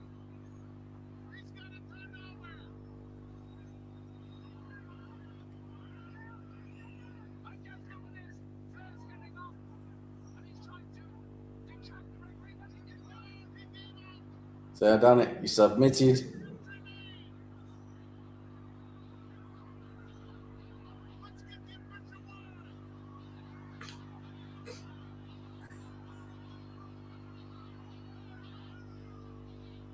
Bret's the champion. That's what Vince McMahon was like. I need to get this belt off of Bret so I can put the other belt on Bret. Yeah. Bret's the champion. And Cyclops is fucking furious. Cyclops is not happy. In reality, Cyclops is fucking thrilled for him. Because believe it or not, Cyclops and Bret were good mates. Yeah. Because Bret, people that can wrestle tend to like Bret. And Bret tends to like them. Not Shawn though. Bret does not like Shawn. Well, at this time, he does like Shawn. That's actually one of the big storylines going forwards, is the Shawn Bret relationship playing out on camera. Right. Well, he's got the belt on backwards. He's going to turn it around now. Yeah. There we go. I mean, yeah. So Bret's the champion. That's that. That is that. All good. So I thought it was best to show that, because next week when we turn up for next week's episode, you'd be like, well, how's Bret the champion? Where did that come from? That makes sense now. Because obviously it was on Savage 4 hours ago. It was on Savage, and then it went to Flair and it went to Bret. But obviously I couldn't have Bret beat Savage, because that's generally not what they do. But Yeah. So yeah. So join us next time for the 1992 Survivor Series. Yes. Survivor slag. Ian, fecking Graham Norton at. Thank you, Ian. Thank you, Ribshot. Rosie. Thanks for watching. Thanks for watching, guys, as always. Appreciated. Yeah, genuinely appreciate it. Non-profit organisation. Miss Melina, Chris Nix, Tarak, of course, Nighty, Director John, Christopher Jeffries, Gary, hi Gary, bye Gary, bye Gary, hi Gary. Awesome stuff. So, Sam, do you have any final words for our audience? Yeah. I mean, it was good show. I mean, a good event. Enjoyed the two main events. Really good. Good entertainment, good quality. Look forward to the next one. And I think we can safely say the quality is better than Tottenham Hotspur. I think that's what we can conclude with. Wow. Okay. Thank you, Sam. Thank you for your time. Thank you, everyone else, for your time. Good Genuinely fun. appreciate it. It's good fun. I personally genuinely enjoy this. Thank you to Ripshot. Thank you to Ian. Thanks, hosts. We're the hosts, Sam. Didn't realise we're the hosts. Oh, we are. He says thanks, hosts and chats. He means us. Oh, lovely. Ian, thank you. No, but awesome stuff, in all seriousness. Genuinely appreciate it. Thank you to Virgil. Thank you to Nels. Thank you to the Choke Master. So join us next week, where we will get the Big Boss Man versus Nels. Yeah. Who's the boss now, boss man?